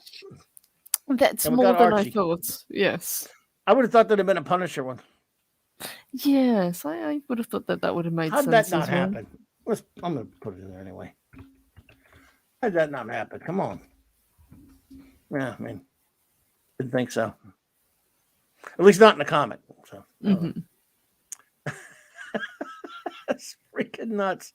Well, there you go. Yes.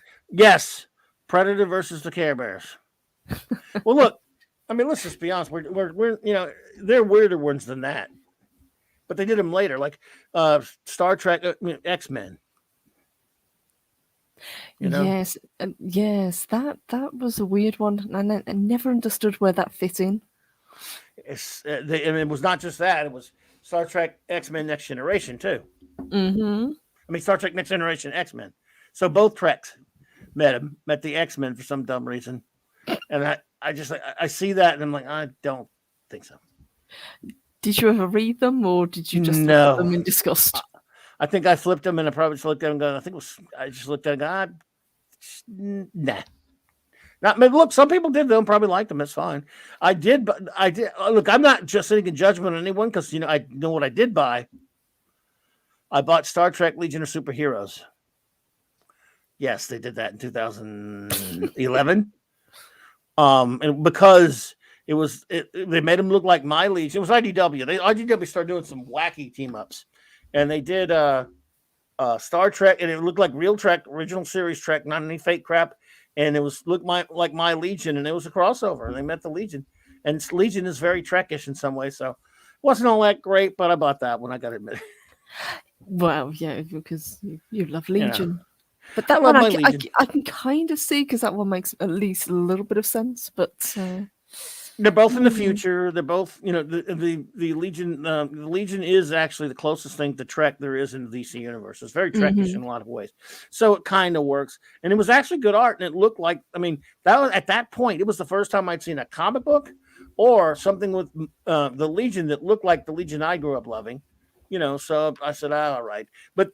On the other hand, they started doing other boneheaded stuff like Star Trek Planet of the Apes Green Lantern, Star Trek Green Lantern. I mean, it's endless. Oh. They loved them some crossovers, didn't they? Tarzan, Planet of the Apes. Yeah. And I'm a big Planet of the Apes fan, too, so I got roped in to that for a little while. I think I bought a couple of the Trek ones because they had all these crazy covers. Oh, when I bought? All right, look, okay, you can laugh at me now. Officially, you get to laugh at me on this one. I kid you not, they had a comic book based on Star Trek, the animated series, and Transformers, a crossover between the two. See, that doesn't surprise me too much because, again, Transformers is one of those IPs that does a lot of crossovers because for years, we've had the Transformers G.I. Joe crossover. Yes. But it just sounds kind of weird, though. Mm-hmm. It does sound weird, but considering what we've seen tonight, it's not the weirdest. True enough. It is not the weirdest, and it's. And I bought one of them. How was it? Was it any good? They look it looks just like the comics. I mean, the comics. Listen to me.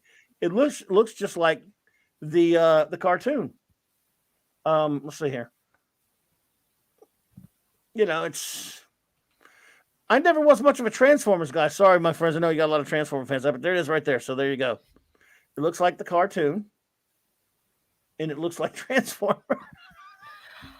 Animated both cartoons. That's actually not bad. I mean, like you say, they No. at least they took the trouble to make the characters look like they came from the screen. Yeah, it makes it look like them. Yeah. Mm-hmm. Thank you, D Bud. Appreciate that. It's one where Wesley is this one where Wesley fulfills his Hellenic fantasy with his mother. I might have read different. No, it may have been something different there. Is that the one where Berkeley becomes Professor X? I don't know. But the weird one was you talk about like was it Star Trek? No, here's what pisses me off. They actually did Star Trek Green Lantern. And it's not even the real Star Trek. It's Jar Jar Abrams trash. Ew. Well, Look at they that can keep it. drivel filth right there. Look at that. So, and they use. At least it's not STD, I guess. But yes. I mean, that's just as sick as STD. I hate it as much as I hate STD. To be honest with you, that anything after 2009 is all the same because it leads to STD anyway. So, but let's just say, for sake of argument, that they even the comic book's got lens flare. It does.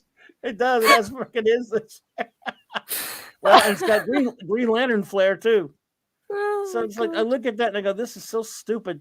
It doesn't work." And I love Hal Jordan, so I'm like, "Wow, I wish you'd have used. Could you at least have the decency to use the Green Lantern that I hate, like Kyle Rayner, who I freaking hate? If you can do that."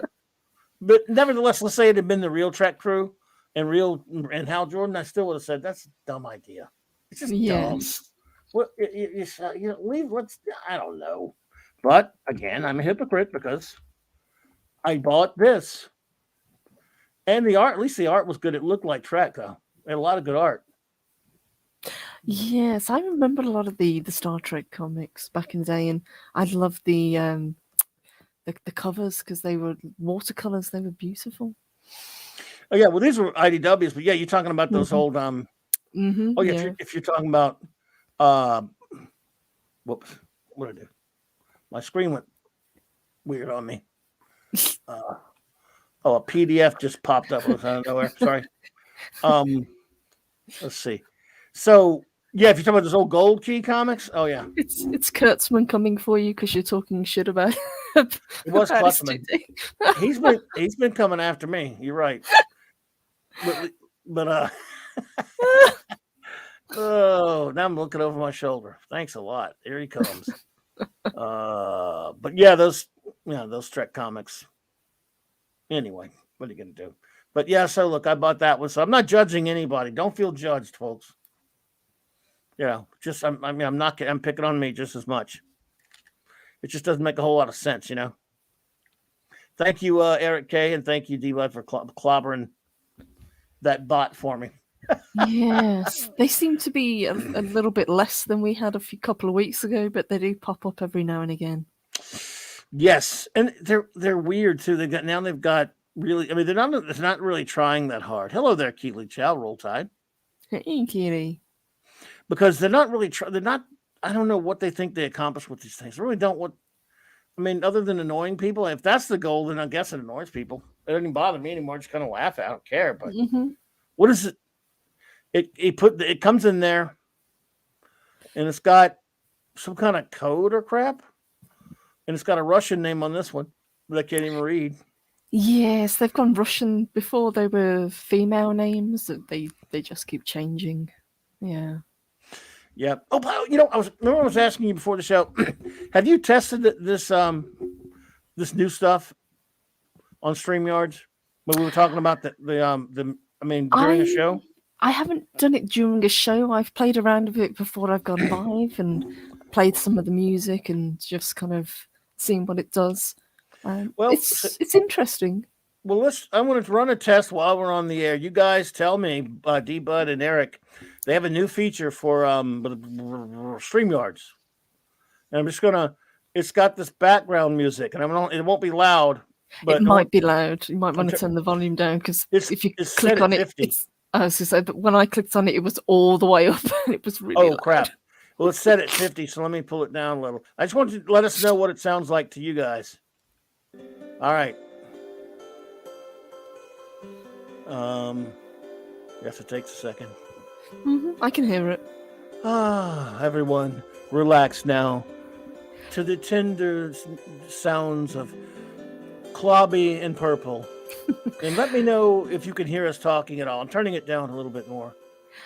Wow, you gotta go way down. You gotta go way down, yeah. I could see this being useful if you did, say, like a audio, if you were reading a book, or if you were doing like an art stream or something. I think that would be quite relaxing if you're not talking all the time.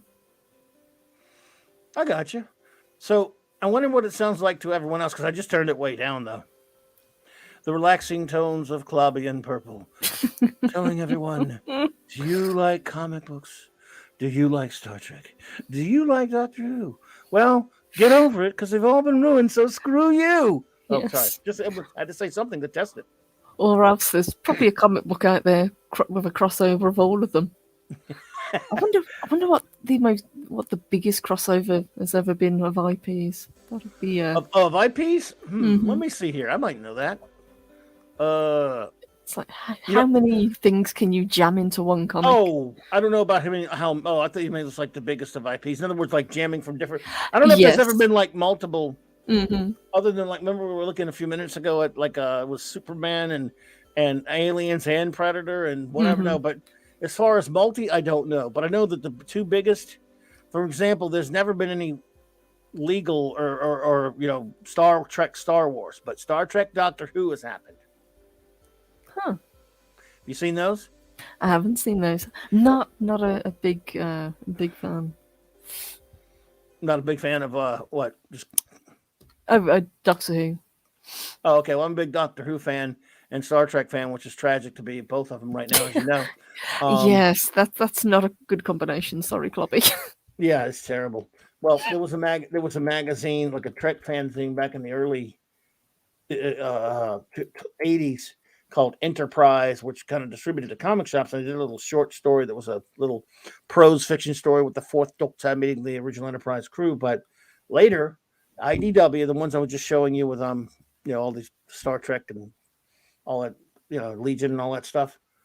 The IDW who did that also did a Star Trek The Next Generation Doctor Who crossover. And there were even one of them, there was even one issue that had the fourth Doctor and the original and the original series, like right there. So as far as biggest crossovers ever, as you know, there's never been one like in a movie or anything. Comics has only ever does that stuff, I guess. Yes, yeah, comics. I suppose it's a lot easier to suspend disbelief, I guess. Right. But I thought this one was pretty good, actually. Chris Persia said he said he had a DC he had the Star Trek X-Men crossover that finished it. Yeah, they finished it in the novel. It was original series one, then they had one with the Next Gen. So how did it sound for it sounded like Muzak to be in a hotel lobby. Yes, I think you can put it on repeat as well, if I remember correctly. It just keeps playing. Oh, okay. But so weird. I don't know. It's interesting. Nothing against it, but I'm just saying. I think they're going to add more as time goes on. I would imagine there's about 8 or 10 at the moment. Yeah. How about this one? This is Into Space. That's a misleading title. Doesn't make me think of space at all. No, rock. Not really. Rock. I bet this is really rock here. Well, they got some lame crap. Did they let you put your own stuff on here? I guess not. There we go, folks. We're rocking it to you all night and all day on Clobberin Times. Wednesday night. Yeah, bring it here, Purple and Clobby are talking geek stuff Oh, the hours of the night. I'm sorry, I'm gonna kill myself now. I just don't know what came under me, or over me, or side of me, or wherever. You know, this is it's because you can't play certain music. It's got to be copyright free. Yes. So they've obviously just added their own that people can use. And you know what? I think on my 1000th show, I think I might just go ahead and risk getting stricken down just so that I could open it with my old theme. That I open it for 11 for of the 9 of the 11 years that I used opening up on Blog Talk Radio. I think I probably told you about it. You did. I might do it. I'll do it, please. If I can get away with it. I mean, I can't get away with it, but I mean, I guess they won't do anything to me. I'm gonna, man, Jobber, you're probably not here anymore. But if don't you miss it? I missed that my old theme, opening theme. It'll probably just be a copyright claim. That'll be it. Okay, I can risk that, I guess. I get those all the time. It was so perfect for me because again, I was always called an a-hole. So the girls had turned the color of an avocado when he drive down the street in his Eldorado. He was only 5'3", but girls could not resist his stare. Boom, boom. Pablo Picasso was never called an asshole. So that's of course the first song from the Repo Man soundtrack. Mm-hmm. I love that movie.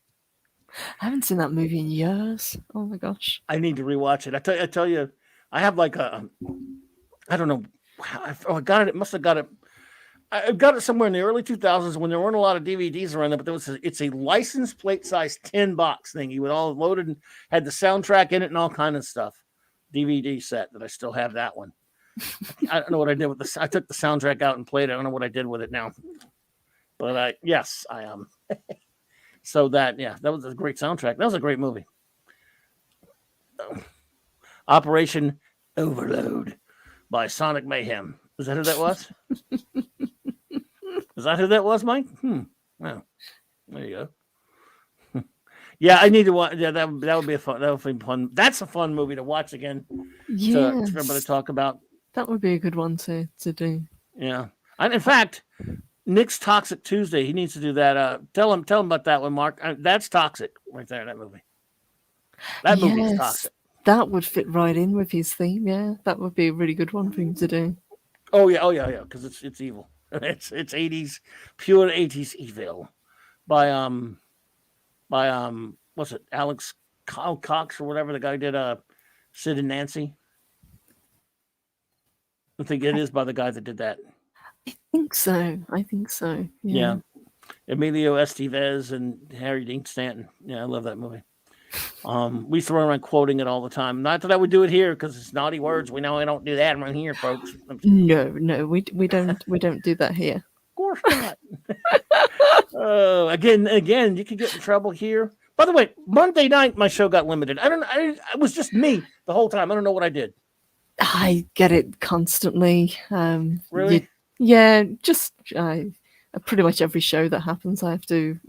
Didn't do anything. Didn't do anything, and usually within about 24 hours, you get it to go green again. But it's just it's an irritation more than anything else. Yeah, this one looks like it's staying that way, and I'm like, wait a minute! I just sat there and yammered my stupid face by myself the whole time. Pretty much, don't think I cussed. Mm-hmm. I got it today. All I did was show the poster that you showed earlier of the Batman. Other than that, I'll probably get it again. It was just me talking. That was it. Maybe I showed something the other night that I wasn't supposed to show. I need to go back and check then, see if they got me for when I did that my comics review with Max and I did it when we showed I showed a whole damn comic, almost the whole thing. But I don't think so. I have to go check. I might have gotten in trouble for that. But that's when we review comics, we're going to show them. So it ain't like a movie. That idea. That is so good. Because then you can really get in depth and talk about the panels and the art. And yes, this is a great idea. That's what we did when we reviewed Kirby's Eternals. Right before the movie came out, we did our deep dive review on that, and we pulled up the art. So yes, it was far more enjoyable than the film, as I knew it would be. Oh boy, did you see? And did you see? Do you know Honest Trailers? Of course, everyone knows them. Yes, I do. They just did one for Eternals. I mean, it's low hanging fruit. It's easy. Hello, there, Snail Messiah. Good to see you there, buddy. It's easy. I mean, let's face it, it's an easy target. But it deserves it, so screw him. They were pretty funny. As a fan of the Eternals, how disappointed were you with what they did with the characters? I guess I'm just numb to it, but I did see it as a very missed opportunity to do something special. I can say that. The Eternals are kind of obscure even for comic book fans, but like you say, it would have been a great kind of introduction. And the thing about it is, Kirby did 19 issues, and it had been for I pretty much almost. It was like going back and reading it for the first time because it had been so long. So so I went back and because I did a hard dive on it, and I came away with knowing early on. I said, "There's no way Jack intended this to be in the Marvel universe." I dived into the research for it and found out that was a fact. He didn't want it to be in the Marvel universe. So, also, the whole comic as a whole, its characters are okay, but the characters are kind of the least thing I like about it. What I love the most is of course, this is some of his finest art ever. And the ideas are even bigger than the ideas and concepts are just so massive and impressive and brilliant.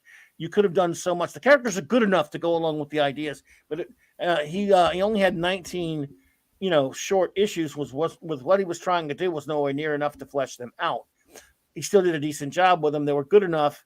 So when you read that book, honestly enough, it's tough to form a huge attachment to the characters. He's never been great at the dialogue area of it anyway, but the concepts just blow you away, and the art, of course, does too. So what was really missed the most was the characters were enough, was to them to convey some of his greater ideas and for them to give it a visual look right out of Kirby. That's the biggest missed opportunity with that movie, because it would have been beautiful. It could have been something special, as you say. It was very odd what they did. Yeah, and the one, and I guess what I was saying there, it's almost probably the only, not I almost say redeeming, probably the only good thing about it is they aren't characters that are etched in the minds of very many people, even people who like Eternals, because they're not, they're not like Kirby's other creations. They're not household names, and they're not even super beloved even by fans of the comic. They're just like, it's a great comic. It's got all the great Kirby hallmarks. Those characters are similar to many of his other creations. They're good. They're fine, but they're not. No one's like, they're nobody's favorite team or anything. They're just good. So it's not like they dumped all over beloved characters either, but what they did do is squander an opportunity to make a beautiful film that was just astounding in its ideas and the scope. Yes, and it could have been colourful. That's the thing about Kirby's art. It leaps off the page, and this film is just so muted. It's weird. That's the first thing they say in the honest trailers, like an adaptation of Jack Kirby's Eternals. It with with great color or whatever. They show some stuff from the comic, all with a bunch of muted grays and whatever. And basically, they made a couple of pretty funny Zack Snyder cracks too. Just going off on a slight tangent, do you think that the MCU have kind of written themselves into a corner with what they did with Thanos snapping half of the known universe away and then bringing it back?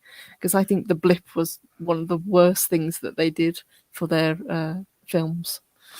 Boy, howdy do I ever. Let me tell you something. The MCU had a good thing going, and starting with when they decided to take Thanos away from the Jim Starlin ideas for the character and do their own dumb shit with him, I think they really crapped the bed. And I think from then on, and I liked Infinity War a lot. It's a wonderfully entertaining film, I thought.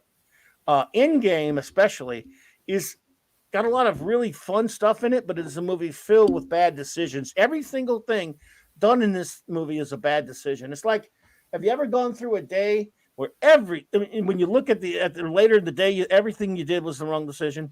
I guess everyone's had those. I mean, everyone, you turned left when you should have turned right every time. Yeah, should have just stay in bed. Yeah. Yeah, you said that. Why'd I do that? Why'd I do that? Why'd I do every single damn thing? This was pretty much a mishmash of that. Once in a while, you go, well, that was really cool. And then you go, oh, why would? and it's the worst decision you could possibly make. The 5-year blip is the most moronic thing ever done to. It is the franchise killer for this one, not just the politics, which are also the franchise killer. But Yes. the 5-year blip is one of the most idiotic, unthought out, badly conceived ideas in the history of not just cinema, all of art and entertainment. It is that stupid. It's terrible. It does make you wonder, because you think, well, we had Endgame, and Endgame wasn't the best of films, but it was a good, stopping point for the MCU. But they clearly wanted to do Phase 4, so they must have known way in advance, especially with the TV shows coming, that they had to deal with this issue that they brought up. But none of them have really, tackled it. They weren't thinking. I mean, look, because they put themselves in this trick box where now how it can't pass the think test. Now people are going to, every time you do something after the 5-year blip, people are going to go, but wait a minute, what about fill in the blank? Mm-hmm. But wait a minute, what about? But wait a minute, what about? They're going to make instead of what if, they're going to make a show called Now Wait a Minute, What About?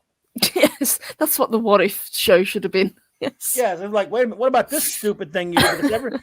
And what capped it really was the scene in WandaVision where Monica Rambeau ends up rematerializing at the hospital 5 years later in the very chair that she was in when she blipped out. Yes, like the chair wouldn't have been moved in this time, and No. people blipping back, and they would have blipped into a building or a wall or a mountain. What if you're flying? Exactly, if you were on an aeroplane, yes, or in a lift. And don't tell me Bruce Banner thought about that. He's in the midst of this battle, this fight. You're going to tell me that, and granted, the thing controls reality, the ring or whatever, the snap. So I'm sorry, when he brought them all back, it's sort of like that thing. Did you see Spider-Man No Way Home? Mm-hmm, I did. Yes. I enjoyed it a lot, but it was still kind of dumb that Doctor Strange was irresponsible like he was, and they didn't think through. In other words, I hate, even though I love the movie, you can't have. I hate it when you can't have your story unless people do something unbelievably moronic, and they did, because he could have said, "Okay, kid, here's what's going to happen. Are you sure?" And we need to set down our parameters before I do something, instead of doing what ended up happening, which was all willy-nilly bullshit. Mm-hmm. So, in other words, a 30-second conversation before he starts spinning his crap, his arms, none of it happens. In this case, so in other words, if you thought it through, you'd have to find some other way to make your story, which you should. You should have to think. You shouldn't be able to be that flimsy on the think test. Well, in this case, they should have thought, well, when we bring people back, like you said, what about people who were flying? What about people who were, in fact, people were popping up, and didn't Aunt May pop up in her own apartment or some crap? Which you would, I think so. Yes. So they did not think it through. And people are saying, oh no, Bruce Banner thought it through, like that wouldn't happen. I said, really? When they say that? Shut up. Okay. Exactly. They didn't say that, did they? If you're going to say it, say it. They didn't say that. They didn't say it. And it's not just Earth, it's the whole universe. Yes. So, it was chaos when people left, and it will be even more chaos when they came back. I mean, I think it was Falcon and Winter Soldier that kind of touched on it, where they were talking about, people have been away for 5 years and they're not registered as being alive anymore. Well, it's only 5 years. People have been missing for longer than that and come back. Mm-hmm. Oops. So you know what? I don't understand how you don't sit around a writer's table when that, because things, there's a lot of things that go, I'm no movie expert, right? But there's a lot of things that go into filming a movie, and a lot of it's the script and all stuff. So a lot of people signed off on filming that. Mm-hmm. That's what I don't get.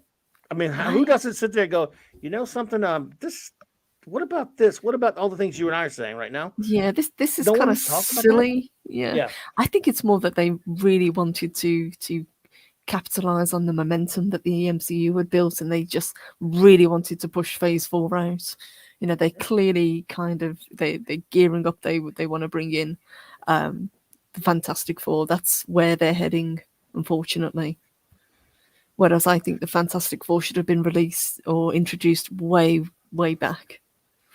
Yeah, of course they could have. Well, that one's DOA for me. I can't see them doing it right, but yes, I agree with you. It should have been, but I don't know what they're waiting for. They're probably.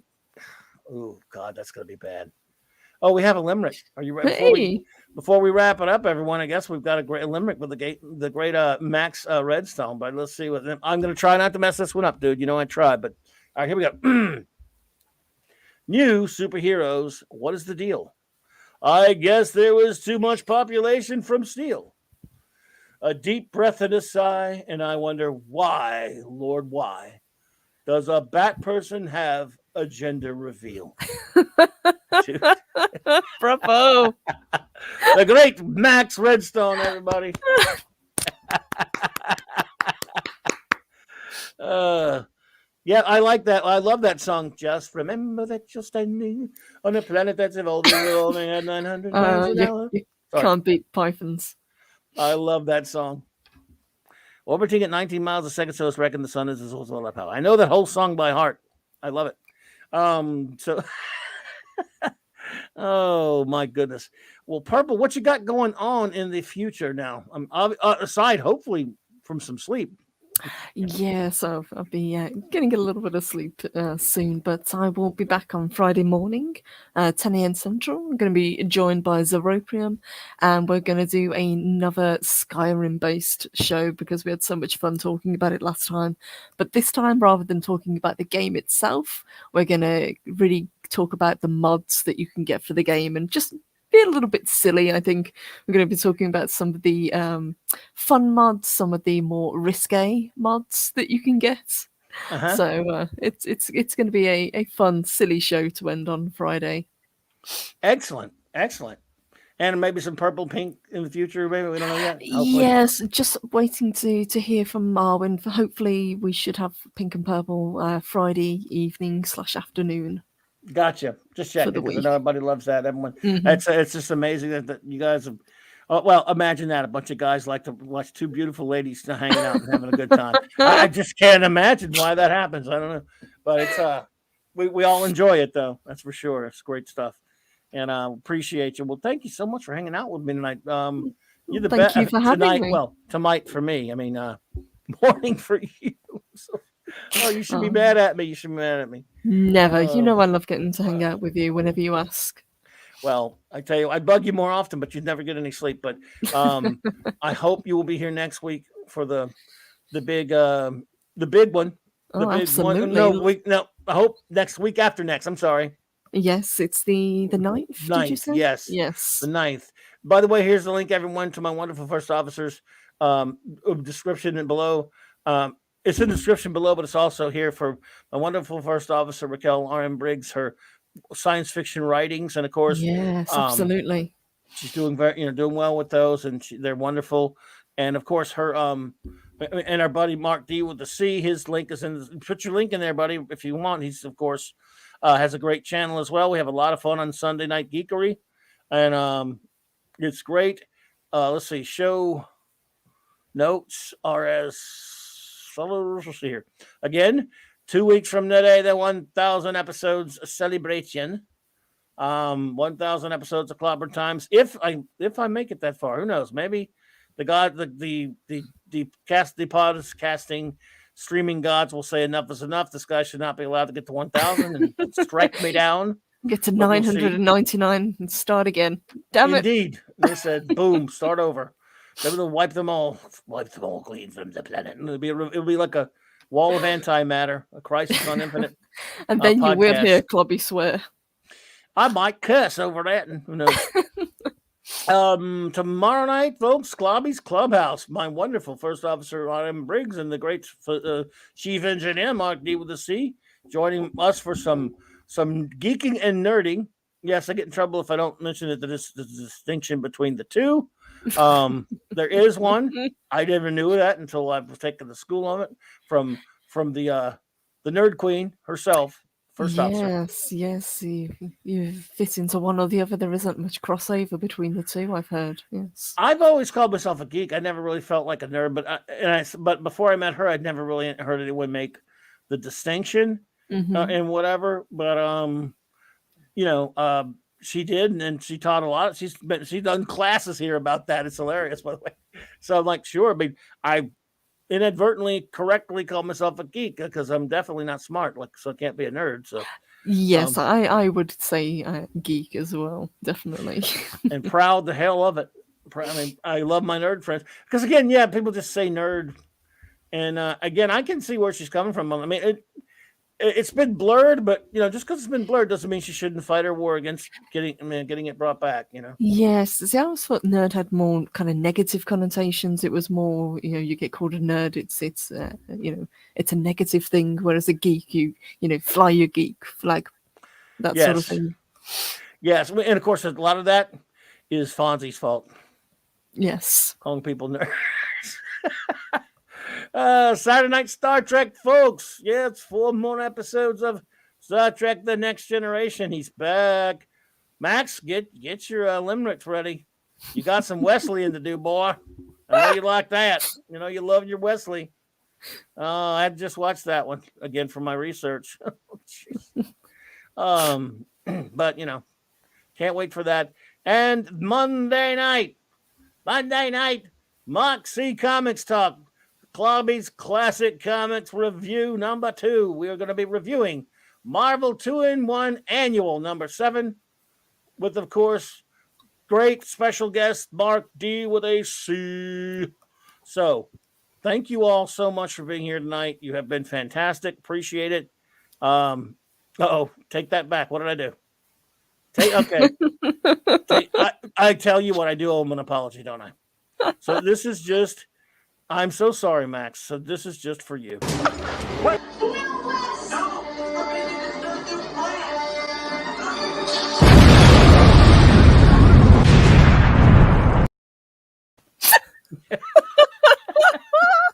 Am I forgiven? Oh, dear. Oh, thank you all so much, my friends, for hanging out with us tonight. And again, everyone, a big round of applause and shout out to the beautiful Purple Valkyrie for hanging out with me. She is just the best. I love you, Purple. Thank you so much. It was so much fun. My pleasure. Thank you, Clobby, and thank you, guys. Thank you for joining us tonight. We really appreciate it. You the best. Thank you so much. Shout out to the great Stu and Loki for this intro outro. Good night and clobber on, clobberers.